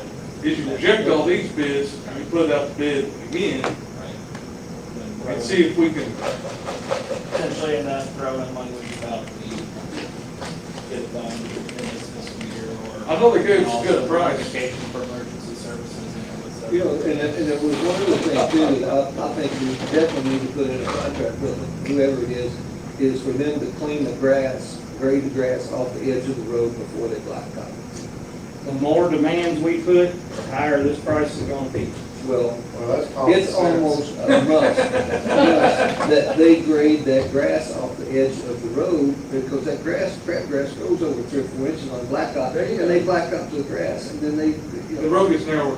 They do that in some areas. well, they don't do it, it should be in the contract, that Yeah. every time they lay blacktop, that should be done. Well, here's a fear I got. If you wanna reject all these bids, and we can do that tonight, and we'll rebid it. You get a bid back that's 10% higher than this, then you've got 10% of your mileage not blacktop for the same money. Didn't work out with this waste. I got a lot of blacktop, I've done it all last year.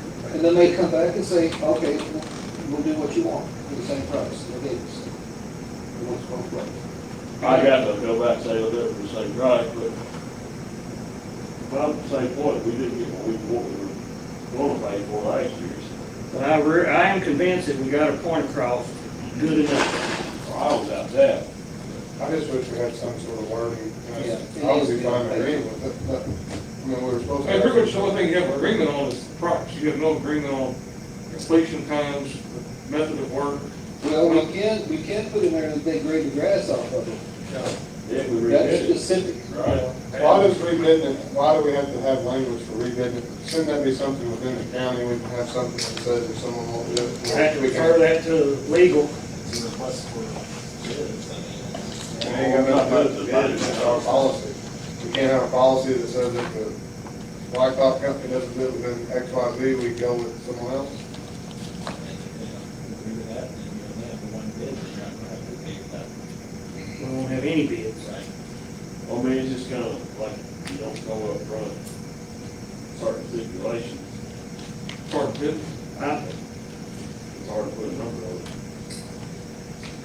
What about, Do we have time to rebid it before the first of the year? well, now, this, Yeah. go ahead, Corey, I'm sorry. One thing that we done may go, if it's a may go selected, just because on the top of the page, not the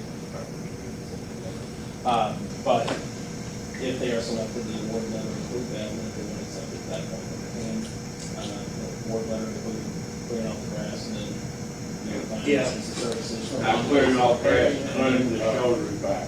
Right, cut it the shoulders back. Yeah. And doing it in a timely manner. See, like, they went over to, I vote yes. up from my house, or up from my road, and they'll plow it, and they'll throw that grass in some people's yard, and then some people's mad at Todd and him, because that little big bit of grass. And I Of course, get you that. mow it with your riding mower, and it blows it up, and it's I get that, gone. but the other point is very valid. When that shoulder comes in every year, a little bit more, when they go just straight up the grass line, that road gets a little narrow, that one, the next 10 years. Little grass, you're already going off. So we got, Yeah, now, that steep shoulder, that's, you know, that we all been trying to get shoulders to fix, that's where that comes from. this Hudson stuff, I don't know that we use any of that, because we don't have a tank, and we haven't done chip seal. Which I talked to Todd about chip seal. Chip seal's pretty good if you're on a gravel road, because it's way better than what you had. And what about the gravel bid? Y'all good on the gravel, or y'all want to bid that over? Have we reached a consensus on the asphalt? I was gonna break it down, and if part of it we agree with, I was gonna accept it. Well, like Corey said, we can put, after we get the bid, put in our recommendation, okay, well, We can do that. accept, we can accept the bid, but we want to add a line, I mean, it's like a counter bid, right? You want to Are you counter bid? Yeah, I mean, at that point, they're ready to, Maybe you don't. yeah, contracts, you would have a contract if there's a They counter, didn't, if they didn't if accept. they didn't accept it, then it's a counter. and then we'd have to rebid again anyway. Yeah. So, I mean, we could put language in that says, I say we do that way, if they want to rebid it, or if they don't accept it, then we know what we got, and versus us just saying, all right. I feel like you gotta have Well, something. you know, they may say, okay, well, we charge X amount of dollars to clean the grass off before it's gonna be extra over and above that. I would agree that we pay over extra because that needs to be done, whether we pay for it Yeah, I this mean, way. it may charge an extra $1 a ton for Whatever. prep work. I'll give you a prime example on Hochstrasser. I keep putting Hochstrasser. I remember when Trevor Brown was required to widen that road 20 feet. They blacktop Hochstrasser, what, 2 years ago, a year ago, and Trevor said, it's 20 feet. Well, I went over and measured, it's 18 foot. Well, Todd and Trevor went over there and took shovels and dug off the edge of the blacktop. You could see like 3 consecutive times it was blacktop, and each time it was 3 or 4 inches shorter than the time before because the grass was open. And it's everywhere. Corey, y'all come up with any other conclusion? I mean, it's pretty much the same, you can put it in the award letter if they don't accept it. I mean, it's essentially All right. Well, so I'm gonna break it down. If y'all are good with Hudson and y'all are good with quality, I'll entertain a motion to approve those bids. I don't wanna do that for the rock portion of it. It's crazy to go to quality and get rock if we're working around it. Well, Yeah, why did we get one for paint? they didn't. They We didn't gotta, bid. I would gladly call these people if you let me know when it's gonna be done, because I need material enough. Can you do this? Put out the bids again. Some people don't do this, right? Or can't if you? you're gonna be calling people now, I'm talking about when the bid process is open, you can call the garbage companies and Rumpke's and say, hey, we got this out for bid, you want to bid you it? can let them know. I would think that's being smart. Right. So, That would, you want to see that, then make a motion to do it. rebid everything? Well, I would just do it for the rock, let's go on with the asphalt. I like the awarding letter, we just name our terms in the awarding letter and send that back to the asphalt. I'm good with that. If you want to rebid the rock, we'll just move to rebid it. All right, we'll make a motion for the blacktop. Let's just do the blacktop right now. I'll make a motion that we Accept the bid. accept the bid that Mago provided for the asphalting, and we will have contingencies listed in the award letter. We'll add the language to scrape the grass away and that, cut the shoulders down. Cut the shoulders back. Well, cut the shoulders away and deliver within how many days? Well, that's hard to say, but you need to put some kind of time frame in there. 45, 30, 60? I think it must be a pretty big number. Yeah, 60 or 90 days. I mean, 90 days is a great big number. That's a fourth of a This year. year, we got 6 or 7 months blacktop. Right. You know, you're gonna quit blacktopping in October. 60 days. 60 days? Yeah. They need to start in 60 days. So deliver, have the contingencies deliver within 60 days, cut shoulders back, and then provide notice, 24 hours notice that when they're paving, that way we know. Yes, and they've been on top of that better since last meeting. So everybody has. Did you get all the parts of that, Lynn? Yep. All right, so we're good, we got this down on the paving. Did somebody second that? I don't know. I'll second it. All right, Who made the motion? yeah, okay, I didn't catch that either one. Motion by Mike, seconded by Zach, to approve the Mago bids on laying blacktop with the added language that they would cut the shoulders back and expose the blacktop covered by grass, and that they would act within 60 days. Cut the shoulders back. Cut the shoulders back. And that they would, And they would, 24-hour notice. yeah, and they would deliver 24-hour notice of when they're working. And where? Yeah, when and where. All right. Any other discussion on this? All those in favor say aye. Aye. Anyone opposed? So the blacktop passes with those added language. All right, now, what do you want to do on the gravel and the oil products? I say the gravel would kick back, but, and why are we, If we don't use any of these oil products, then why we, I would say we reject it. Todd put a list together of products that I guess once we used, and this is what we got. Well, just because we bid, agreed to this, doesn't mean we have to Got buy to do it, from them. yeah. You know, at least we know where it's gonna go, if we need it. With the Shelbyville asphalt being over. They're a Mago company, actually, but that's just picking it up FOB. That's what I was asking, so if we just say we buy a hot block right here next year and want to pick up asphalt, we can pick up Shelby. Yeah, you of do the course, same thing in Mango? we can get it at I know that, Shepherdsville, I'm saying we can pick it up, we can get it at Shepherdsville for $58. but not, you know, Well, that doesn't tie us to anything if we're picking up. yeah, we can get it on this bid if they accept our bid, because we just voted to accept all these with a contingency. So can we get it, like, if we want to, get it to Shelbyville asphalt company, if we I pick see it it. up? He's talking about one in Mango down the quality, but they got a plant, Mango's got a plant quality for it. Yeah, so we have to buy down there, Yeah. but it's cheaper with your hauls, us driving. You know, or you can go ahead and approve Shelbyville as is right now. Pick it up there. Well, I just thought we did that last year or something, that's why I was wondering. But I mean, Tyrone's not that much further than Shelbyville too. Yeah, they didn't bid, but we can rebid it. But Tyrone did bid for the asphalt. No, So Mango, part of Mango. Mango bid it. It's their plant, Mark finished up the mill, Tyrone. Yeah, their asphalt plant's inside the court. Yeah. Yeah, but they didn't bid on the rock. So, y'all wanna rebid the rock? Brittany said that she reached out to Hayden Material. I feel like last year we had both of them. It's a possibility. However we did that. I mean, this pricing is, they have a FOB pricing, and then they have a delivery to the fairgrounds on both pages. Make a motion to accept Quality Stone's bid for the rock. I'll second it.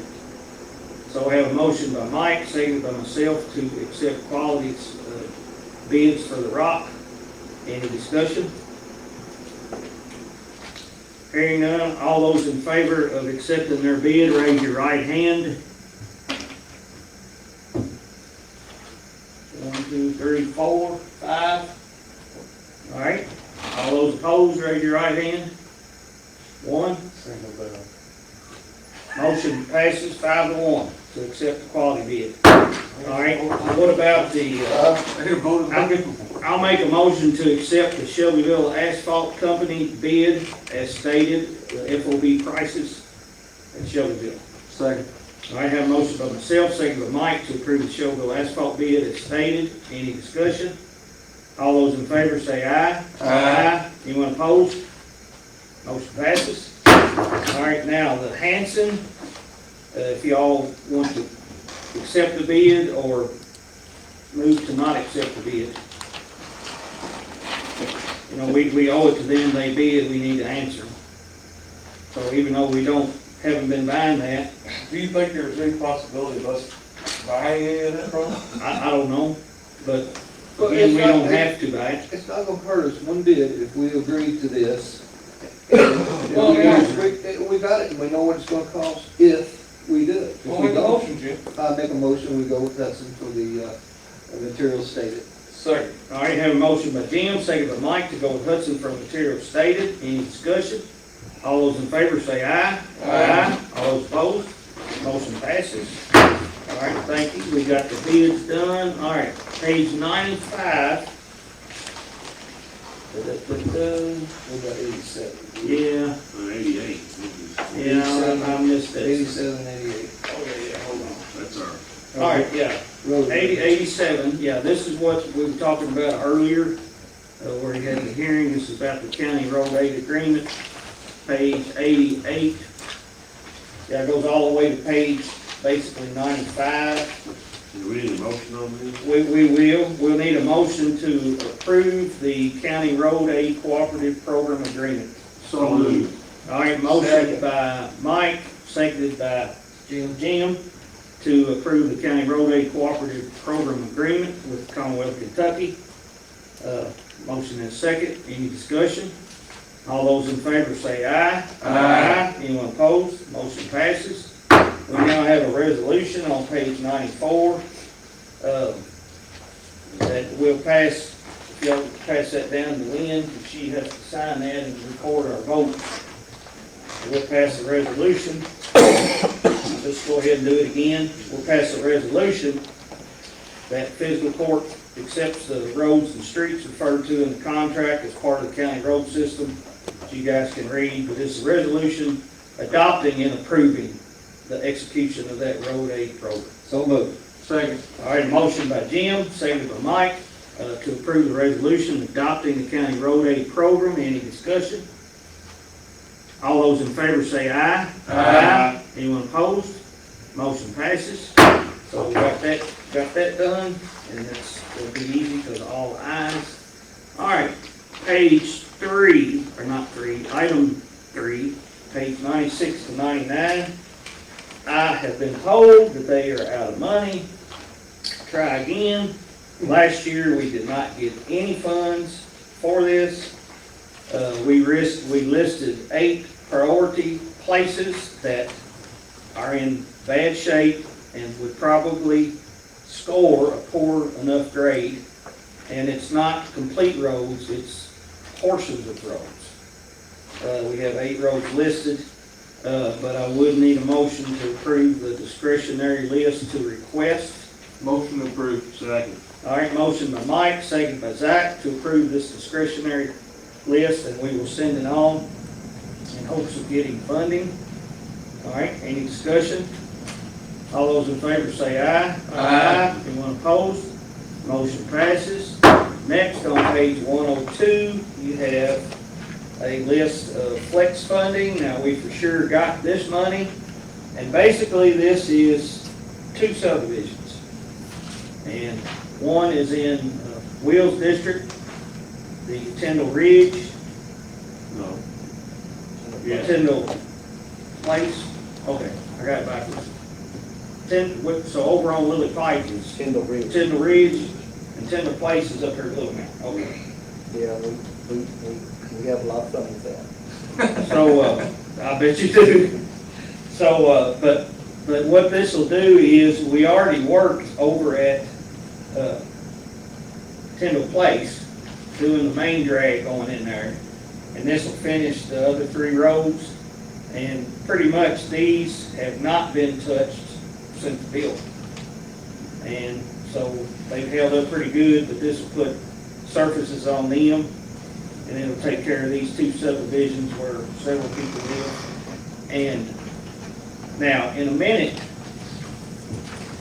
and I'm gonna get a little flack in my office because I know they probably want to vote to approve these budgeted roads for $522,000, but we don't have that much in the budget. Right, Doug? To do all these budgeted roads? Right. So, if we approve these flex funds as stated, they'll get done, but none of these, or a portion of these will get done.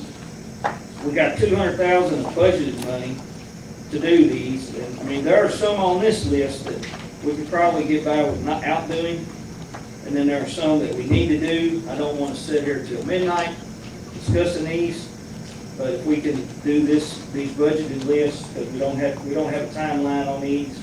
We have a timeline on these flex ones, and we got a timeline on those discretionary.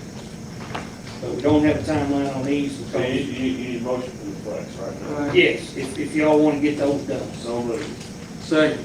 All right, we got a motion by Zach, second by Mike to approve the flex funding list. And again, when we approve these, we got this money already, Doug? This flex money, or is it gonna be July? Because It'd be July. Do we have We to put it on the books. Is that a reimbursement? Do we have to spend it, then they reimburse us for that? Or do we get it? We have to pay for it up front and then they reimburse. all right, so we can call Mago tomorrow morning and say we'll blacktop these roads. Because we have Mago until the What about the roads that we did, blacktop and both fields and we flooded and stuff? They're all done now. In the new budget, we didn't budget anything for discretionary, because we didn't know if we were gonna get it. Flex, we did budget 150,000. Which we got 148 something, or 145 something, whatever it was. Yeah. So, but yeah, these will get done. We can go ahead and do them. We can call Mago tomorrow and say, go to work. And they'll get these done. And then we'll pay for it and then get reimbursed. These are sure things. Okay, do we have a second on that? I think we did. Got a question, on the flex funds there, the roads that are being paved, Yeah. price per ton, 89.50, how come that's higher than the? That's because this is the old bid, and the new bid don't take effect till July 1. Okay, then I would suggest we not spend these flex funds until after July the 1st. Because we did have a problem one time where we did flex before the year and then we didn't get reimbursed for it. Right. So we don't want That was on Washington. we don't want to do the work on the flex either until July 1. Right, Right. Yeah, well, we can do that. yeah, let's wait till after the first year, We then. can say, put us on the calendar for starting 7/1 for these roads, but I know Jim had a road, I don't remember now which one it was, but he, Washburn that Lane. turned I down. told you they were here. We did the work in June. That needs It repaving. needs mowing. No. It don't need repaving. Get out of It here. needs mowing. But, So, you know, if we wait till after the fiscal year, then that 89.50 will go down. as long as they to accept our 17. counter offer, Well, I mean, yeah, you know. but I mean, you know, we're saving money by Hopefully they delaying will. this. Yeah, I agree. Okay, All right, well, we can do that. That's fine. So we got a motion to approve the flex list, with the idea that we'll do it in the next fiscal year. right. All right. Y'all all good with that, where we at? All right, all those in favor? If you call them today, it may be 7/1 before they can get here anyway. Right, yeah. Better not. Better not. All right, all those in favor say aye. Aye. Anyone opposed? Motion passes, so the flex list is done. And this other list, you guys look at those and we'll discuss it. We'll vote on it next time. And I'll probably get some I grief look for at it that. right now and say, there's only one of I really want to get, it might be the Columbus Street. And that's Burns, No, which, River Heights.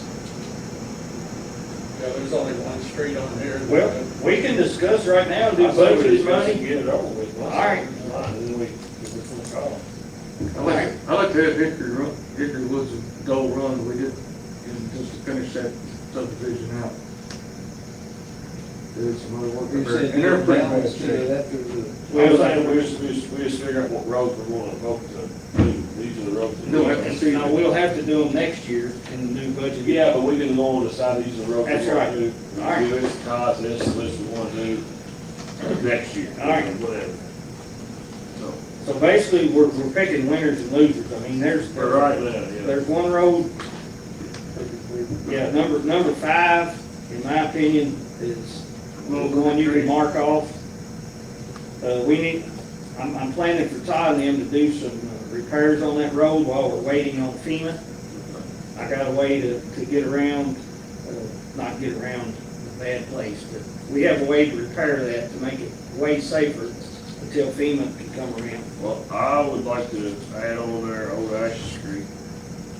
And that's all I've really got on the harvest. Not saying we don't need it. Y'all ain't gonna like me for this. They did some work up there. But Will and Zach, you all got all the flex money.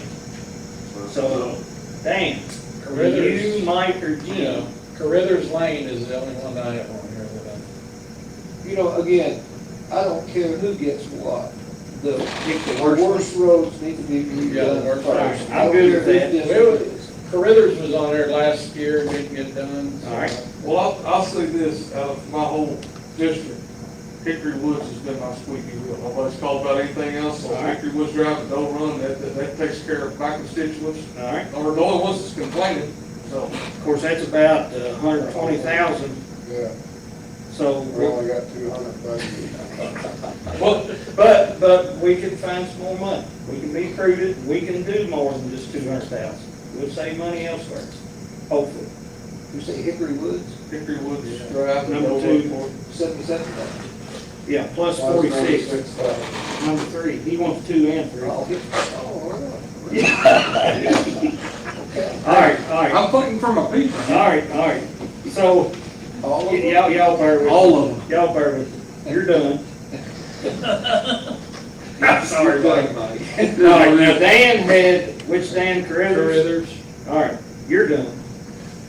We're over budget now. Well, we're all right. And then, Jim, you got is any of yours on here? Nope.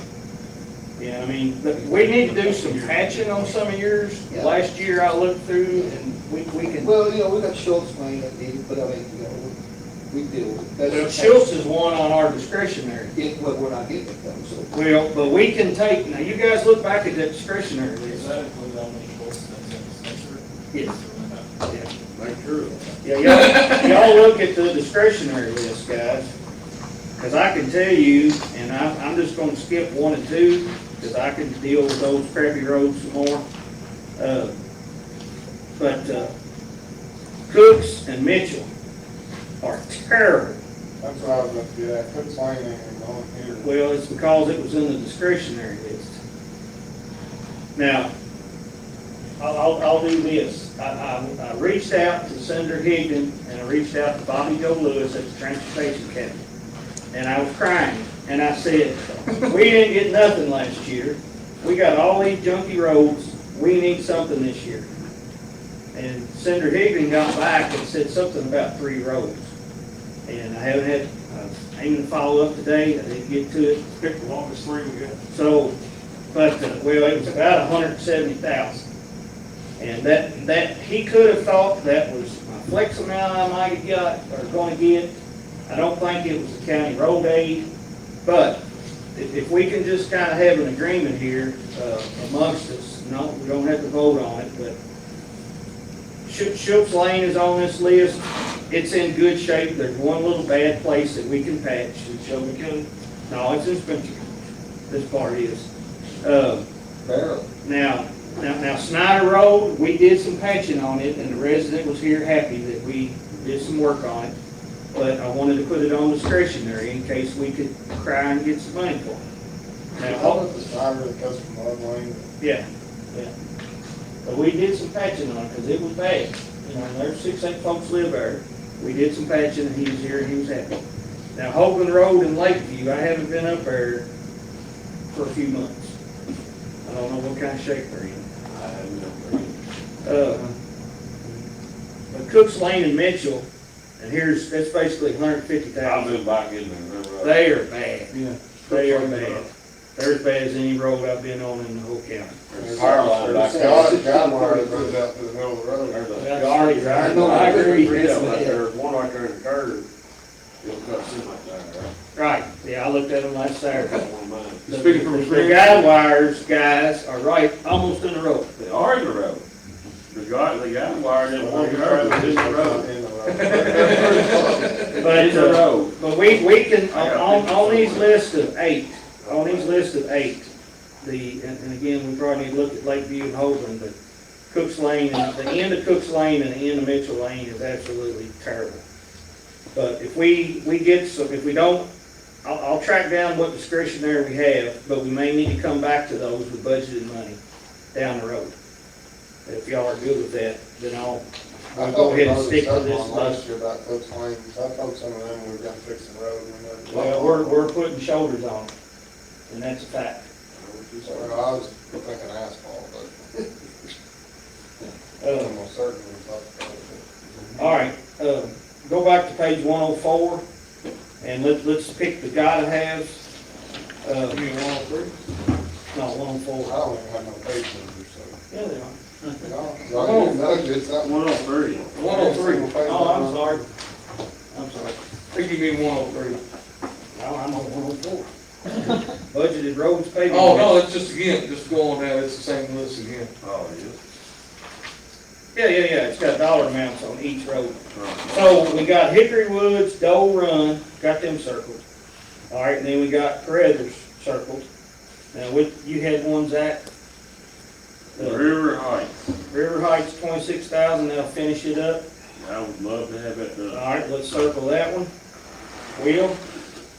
Little Crooked Creek on the Cook's Lane is gonna be out of there. Well, you wanna put Cook's Lane? Yeah. Let's see, Cook's Lane was 110,000. We'll say yes to all. Yes. Well, we can't say yes to all of I them. think it's deserted in my part of the country. Cook's Lane was 110,000. I think it's deserted in my part of the country. Do y'all have that exact figure off of the discretionary list? On I'm Cook's sorry. Lane? Yeah. I don't see it. Yeah, it's on the discretionary. I would say. It is 110,840. 110,840. All right, I wrote it down as number 11. So we got 110,840 on Cooks, Carruthers, 47,972, Dole Run, 46,083, Hickory Woods Drive, 77,059, and River Heights, 26,223. Did you get Dole Run? Yes. So that's yours as well, 120. So we got 230, we got 280. This is somewhere around 300,000. That's good. I would like to add Burns because I want a blacktop or gravel road. Does it lead back to your farm? No. It doesn't. I know. It's been a gravel county road. I shouldn't say. Yeah, that's all right. Zach and I went back last spring early, and I know you had some folks that was hounding you about it, and It's been a gravel road for Ever. so, and what we're doing, we're putting the binder down. I mean, yes, it's adding $10,000, but that'll be, to me, I think that's a statement that we're trying to improve even with gravel. Where's Burns? off Little Union. You ever know what the name, thought about the Leon Burns? You call feed, bulk feed. Yeah. Now, what the reason fertilized, or out of the back part of it, that was his farm back there. But I know when we went back there and looked, there's several homes. There's several new homes that came in. It's been a county road for a long time. It was not, there's no work to develop, it was just actual county road, no homestead, and stopped. And they blacktopped out the wind and it stopped. So far back in there. And the rest of it's blacktop. Or gravel. Or gravel, and then whenever his son sold the rest of the farm off, the county did make, they did make put a cul-de-sac back there, and they sold that off. We didn't make it all up to gravel. It's gravel. But before we all quit being politicians, I'd like to, focus on some more gravel roads. Because those folks pay taxes just like everybody else. Now, yes, they bought a house on a gravel road, but they still paying taxes. You got a big one. So, Yeah. but, It's actually a private drive. It's not a county road. so, I'll put on a church road. I'm glad to. so we have more than the 200,000, but if we vote to do these, we'll try to make it work. Can do that, Bill? Vote to do these when, after July 1. Budget amendment. Do we need to do a budget amendment? Get building. Get building, do that, probably, we don't. what we have budgeted right now. Yeah, see what we have in there budgeted right now. All right, we rolling on here. So we need a vote to approve this list, that's our list. Yes. Motion to approve the budget. The ones that were circled. What's that? I said, and then if we end up where we can't do them, we can't do them. Right, we got them identified. We're very late, I'll try to do it. Yeah. Motion to approve the motion, the budget list. The budget, 12,000 that has not been, how much? we have 12,000 that has not been earmarked on this year. There you go. 12,000? We can do burns. There you go. Got enough for that one. Did you make a motion? Yeah, I made a motion, but. I'll second it. Well, I told Scott to read it, so he could All read right, them all off. and that is, the road number 1, River Heights, road number 2, Hickory Woods Drive, road number 3, Dole Run, 4, Burns Lane, 6, Carruthers Lane, and we added Cooks Lane, number 11. Yeah. Yep, we ain't. No, we're gonna try to get some, Fiscal. I know how to fix where the road is falling into the creek, I really think we could get FEMA money, because they've gotten FEMA money in the past. And where it's falling in the creek, you don't have to have a ditch, because it's at a rise. You don't have to have much of a ditch. So we can put gravel or easy street and make the road wider, where people can pass away from the creek until we get our FEMA money done, and then we'll fix it right. Also, while we're talking about blacktop and roads, when can we get little left blacktop and tired of driving back through there and getting bumps and gravel? Blacktop, When they blacktop it? it's done. They fixed it and, Ages ago. Roads. Dooley Road is blacktop, Farmer's Trace is blacktop, That happened Little last Elk week, is blacktop, yeah, in the last week. yeah. week or two. Ain't been up there. All right, let's get rolling on.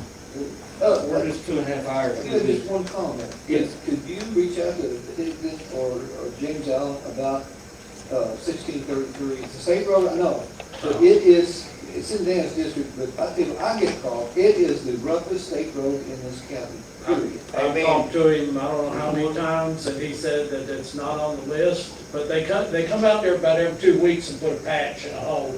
And I told him, Which makes it worse. That's the same one. He They said, just makes them down from one hole next to year, the next. next budget. Yeah, the only road that's budgeted is Mill Road, when they get, and it needs it when they get all Well, them. you know, I'm sure that there's some emergency money in the state that can do emergency repair on a road like that, and it needs, but anyway, you could just. I'll work on, don't forget. All right, Keith, They were looking at it today, 1633. Was it? they got one, I know that's where, they go to the worst spot. They- I mean, we met with them and complained about it, down in District 5 to the head guy. Yeah, I already want the engineers in Lake City, that's where it's going to look at it All right, good deal. today. Yeah, it's bad. All right, item 6 under new business, we'll get rolling on down here, it's on page. We ain't voted on it, I'm thanking them, sorry about that. All those in favor of the budgeted list say aye. Aye. Anyone opposed? Motion passes. We're having so much fun, I forget. So, number 6, okay. We had a fella that came in and he passed all the hiring requirements, he's ready to go to work. He applied for the job of solid waste, picking up trash at part-time at 15 an hour. And Karen Spencer and I interviewed him, and he is open to do work anywhere.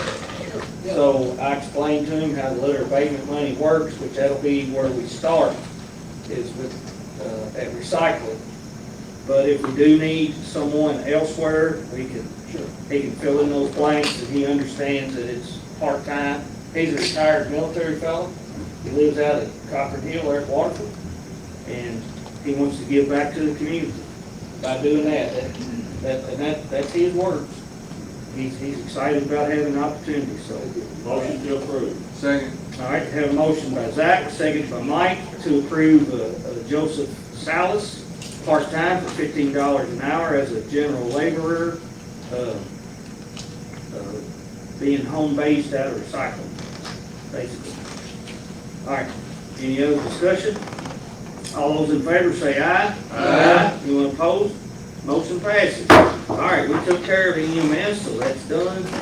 All right. I figure out where we're at. All right. That EMS stuff goes to like page 150. 151. All right, 151. I'm here in a minute. Okay. Scroll button down there. Okay. All right, on page 151 now. We received an additional 93,000 or something for opioid funds. So we talked about that last meeting. And if y'all remember, we were going to put another amount of money into a CD, and I think Doug's back got that lined out. Just been It's got to go over and sign the paperwork, so we're gonna get that done. But, the chief of police at Taylorsville, I was talking to him, and he was talking about if we could send our folks, and his folks would like to go, and we were talking about the opioid funds.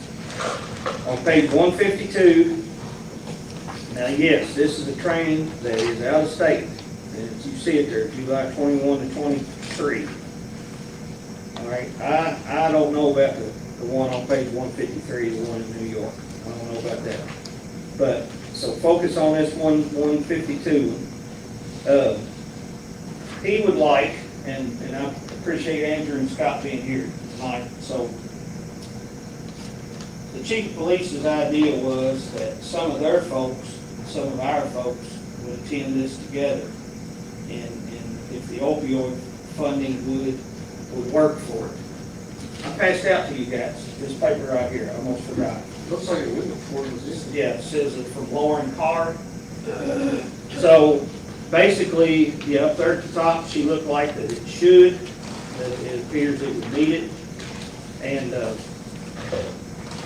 but the city didn't get opioid funds. I asked the question, they said they didn't. We got the opioid funds. And so the request was, and then Andrew and Scott are here, and we discussed with them, and they decided to send 2 folks. And it'd probably be Andrew and one other, Cody, possibly. Possibly. Yeah, so that they would go and attend with the city police, and if we could use opioid funds to pay for all of them to go. I'm all about. That's what I got on the table. I don't think that we can give numbers to the city, can we?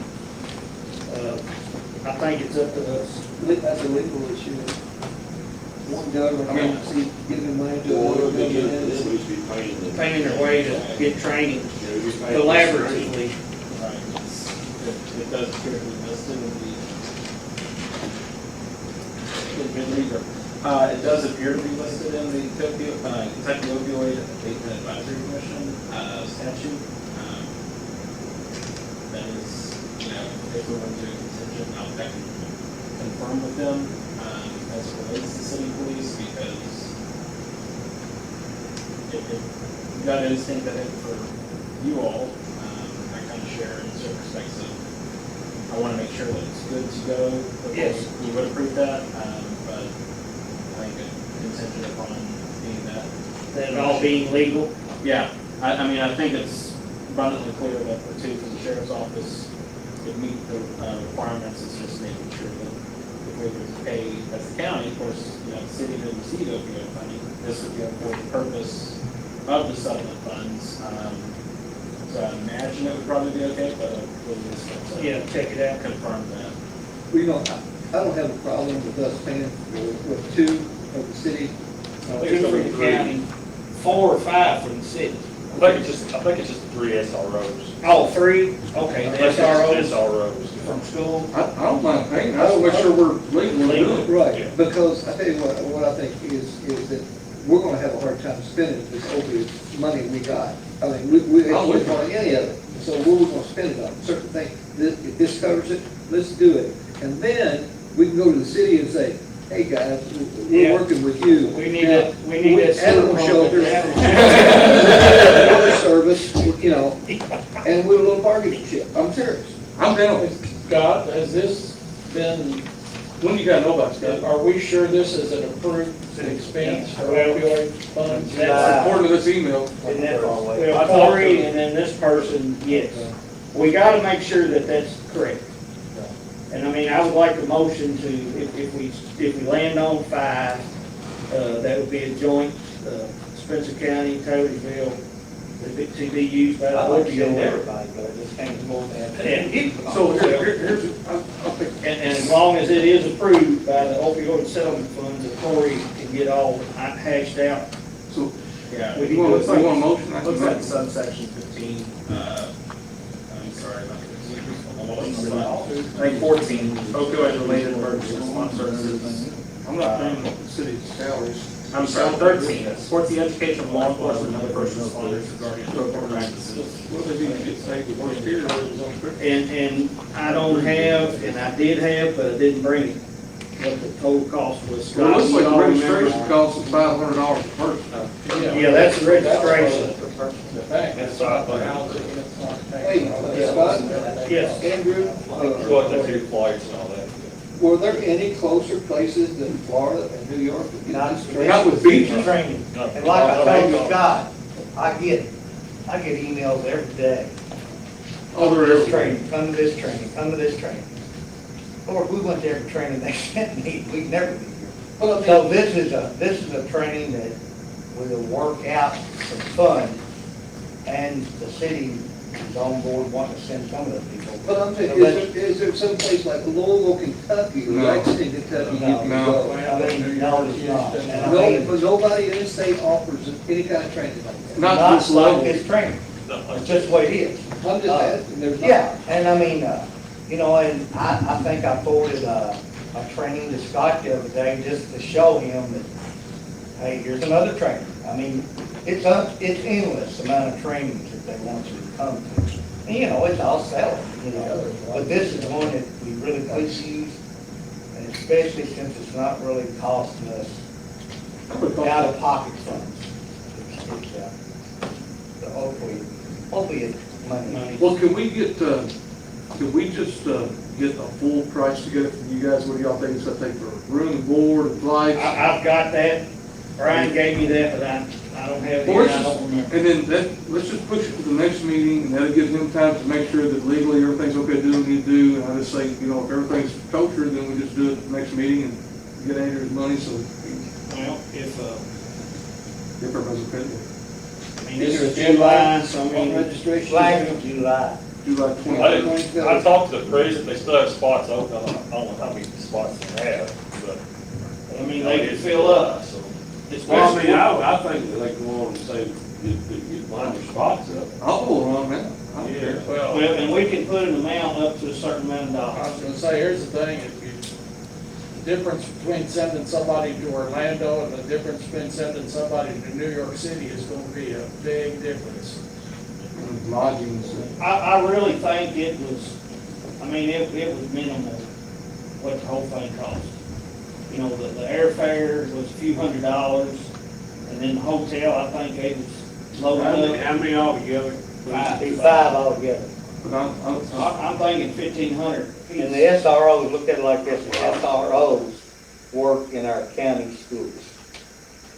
1,500 per. Well, I'll make a motion that if, as long as Cory finds that it's fine, that we send 5 of our local police officers, 2 from the sheriff and 3 others, to this training with the cost not to exceed $1,500 each. That just seems cheap with the registration's $500. So that's $1,000. It's only got, we only got two nights in it. Second. And, well, if that ain't enough, we'll adjust it later. And to use This will get opioid us started, and to use opioid funds, yeah. Cory's gonna check it out. All right, here's This a will give us motion. a footprint in the schools, that's one thing I think we're kind of lacking, and this gets guys, county guys to schools, working with SROs more, I think it'd be good things. I mean, if this saves one life, it'd be cheap.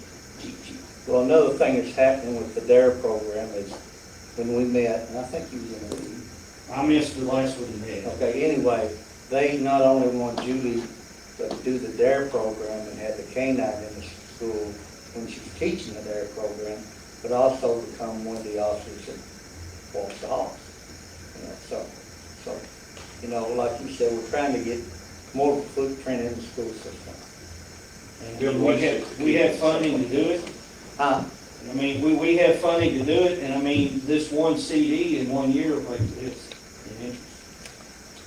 So, all right, so we have a motion and a second on the floor. Everybody good where we're at? All right, all those in favor say aye. Aye. Anyone opposed? Motion passes. We're good with 5. Thank you, gentlemen. Yeah, please let the chief know if I don't see him tomorrow. Land and water, Let Harold Compton know that too. land and water conservation grant project. I didn't even get to that. Let's see. The, Health Department's next thing. I'll just tell you, on this land and water conservation grant, the window is like the end of the month, and we didn't have time to do that, but the plan is, right away, we're gonna get ready to apply for next year, and that'll be something we can use at Ray Jewell 2.0. We've been discussing that all along. What page is it on? It ain't in here. We got, Next is the, on page 162, the health department. We did this last year. They provide shots and things. They should do it for free, but they don't.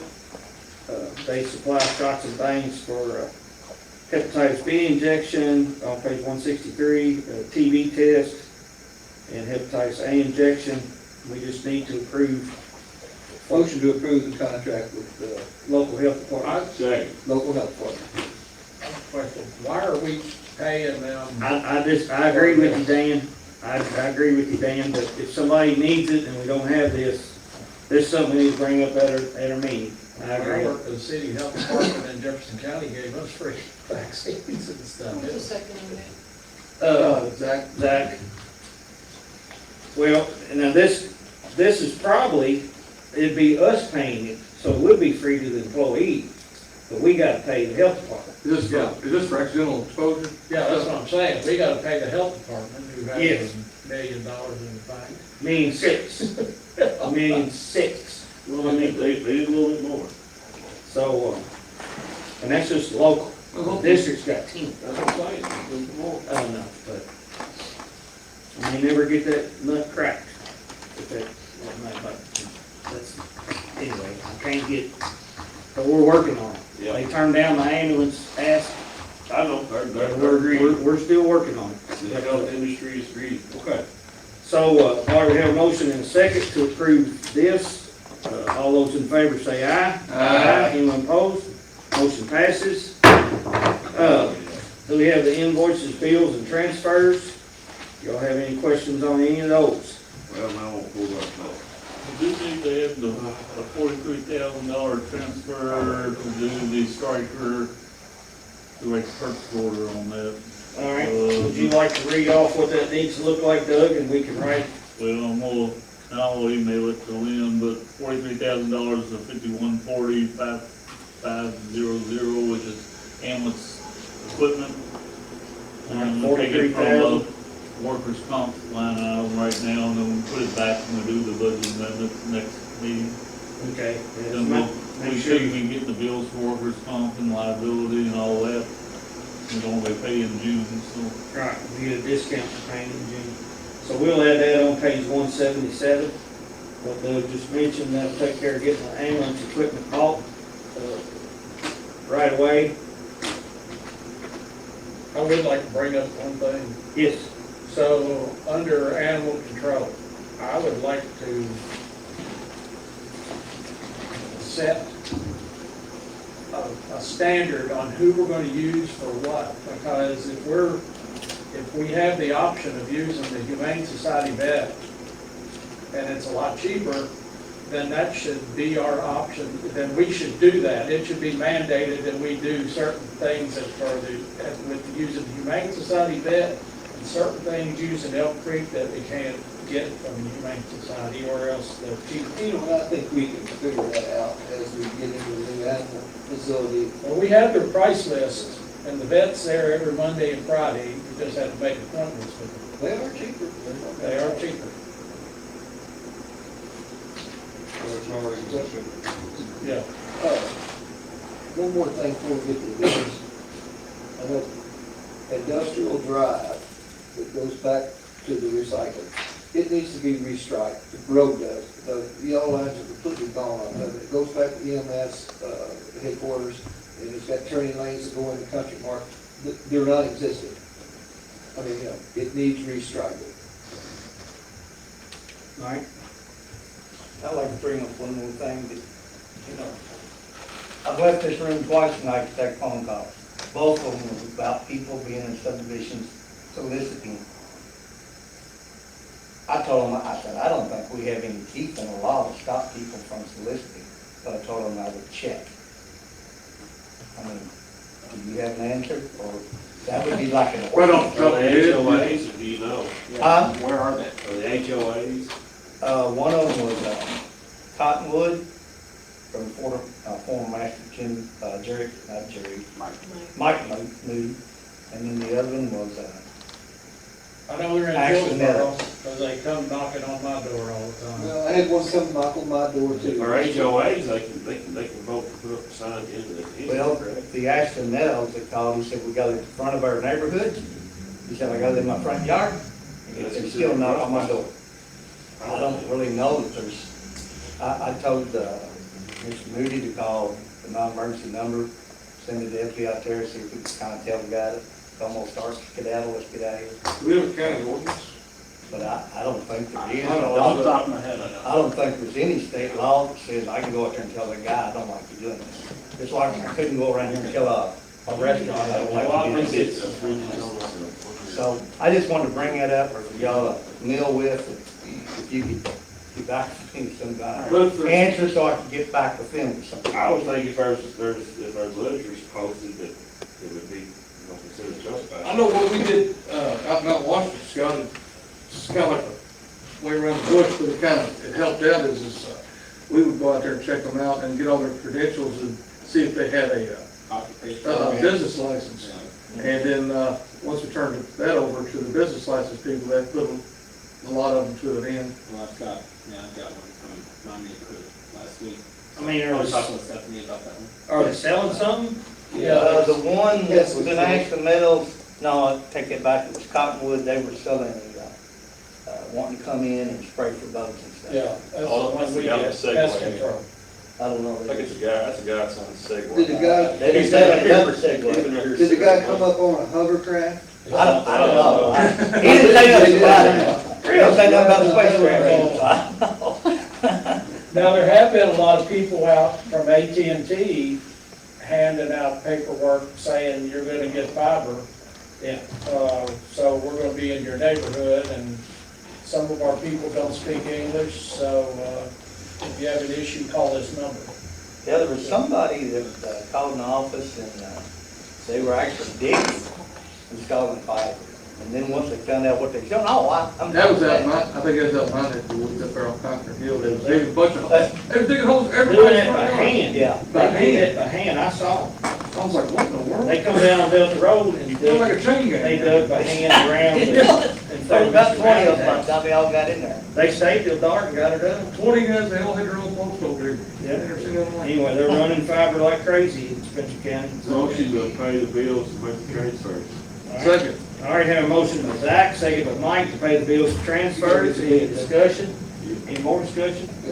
And I will mention about using the Humane Society. I heard you two guys. I'll try to get it on the agenda for next time, have like a price list, Okay. and then I'll talk to the vet and make sure that they're, All right, what our schedule is. all right, we'll work it out. And then I got wrote down about the road to Country Mart. So, and I know we got some chug holes up by their cycle center. that need- Well, county can do that, but they Yeah. can't do the striping. Yeah. The, They and do then need patch. the city, or someone did, they were putting bags of blacktop in the holes around everything else. They've done some patching in all the other holes. Wasn't Big Bubba blacktop with it? No. I had a little trouble with him. but there wasn't. No, it was one feller in a jacked up Toyota. They go to Lowe's and buy the blacktop in the bag, and I didn't even know He they sold did. such a thing. He did, yeah. Yeah. But they got, McDonald's paid for that. Okay. They own that road. right? Yeah, it was in front of McDonald's when I saw him this morning. All right, all those in favor of paying the bills, transfers, say aye. Anyone opposed? Motion passes. And we gotta go on executive session. I'll follow up with you about the motion. I'll be tied up all day tomorrow. Right. All right, we have a motion and a second to go into executive session. Who made the second? I'm sorry. Mike did, so we'll get this correct. And then is, for KRS 61-810, letter B, which is deliberation on the future acquisition or sale of real property. And also on C, which is discussion of proposed or pending litigation against or on behalf of a public agency. So we have a motion and a second. This is neither debatable nor amendable. All those in favor say aye. Aye. Anyone opposed? Motion passes. We'll have to ask everybody to set a trail. See you, Mike. Have a good night. Be safe. You got to stay. Y'all can wait till we get on outside if you like. See you. Scott, just a motion. Scott, motion. No, Zach made the motion. Yeah, I'm sorry. Zach.